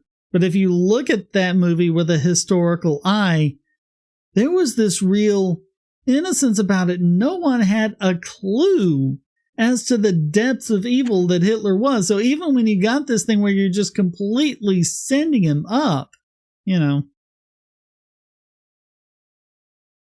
mean, yeah, if I recall correctly, a lot of early comedies before World War II, they weren't making fun of Hitler, for being a racist. They were making fun of him for just being a pompous, boisterous person, just being a jerk. Because there was, I think it was at the circus where they had the song, Groucho Marx sang Lydia the Tattooed Lady.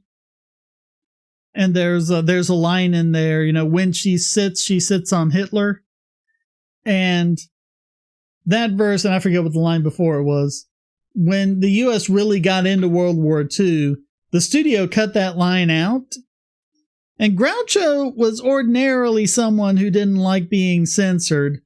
But I mean, he was Jewish, and he said, yeah, that's one piece of censorship I am perfectly fine with. Take the Hitler line out. Yeah. At the time they made it, people just didn't know. Yeah. And actually, going back to the whole Soviet Union thing, it's really pathetic about the de-Stalinization by Khrushchev that I've heard one person jokingly say.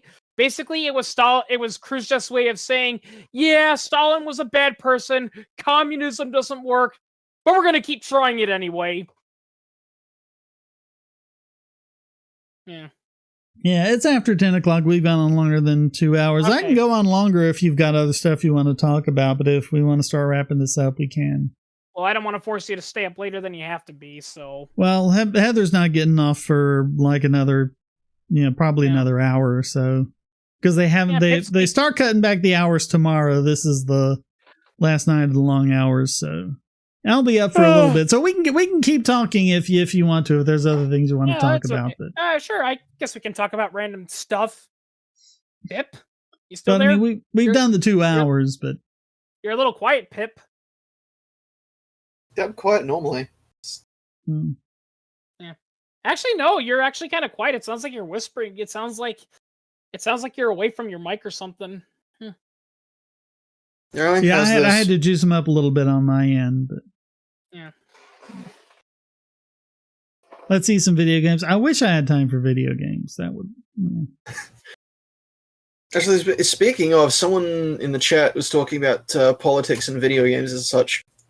Honestly, I don't really have much of it. Like, when people say, we want politics out of video games, I think a lot of the time what they're actually meaning is, if you're going to talk political, actually say that you're going to talk political. Don't dress up your rant as entertainment. I mean, there's always been political actually tell stuff. A story.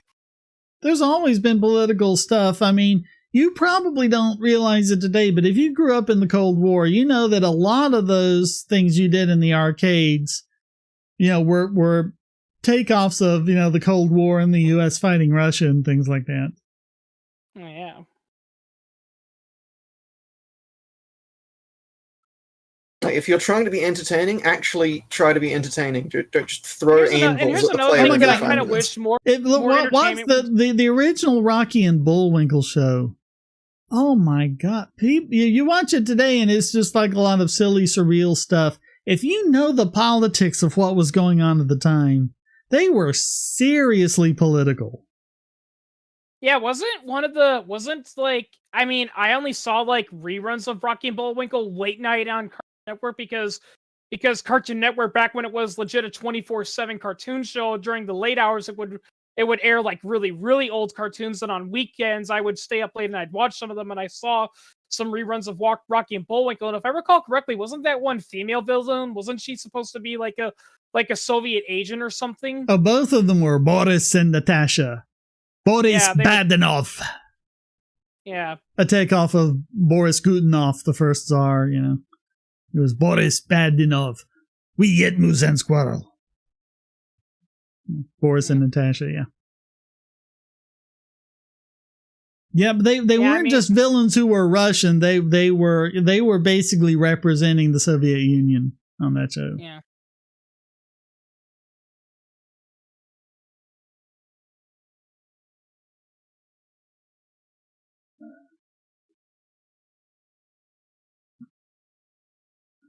Well, if that's it, I guess we can call it a night, unless you got any parting shots you want. Nope, I don't. I'm good. All right, I think we'll do it. Thanks, everyone. Comments for the Common God, shares for the Share Throne, like, subscribe, the bell. Please go to donate.bogosity.tv. Keep it going. Remember, it's just $1 on Patreon or Subscribestar if you want to join in on one of these. We do one a month for 2 hours. I might do an extra one with Darth Vega because he wasn't able to make it tonight, but he's been wanting to talk about the problem of evil, so we might do a special one for that, but we'll see what we can get together. But thanks everyone for watching and sharing the video when it's out in the archives and all the other videos on my channel. Thank you so much. Until next time, stay strong and be free.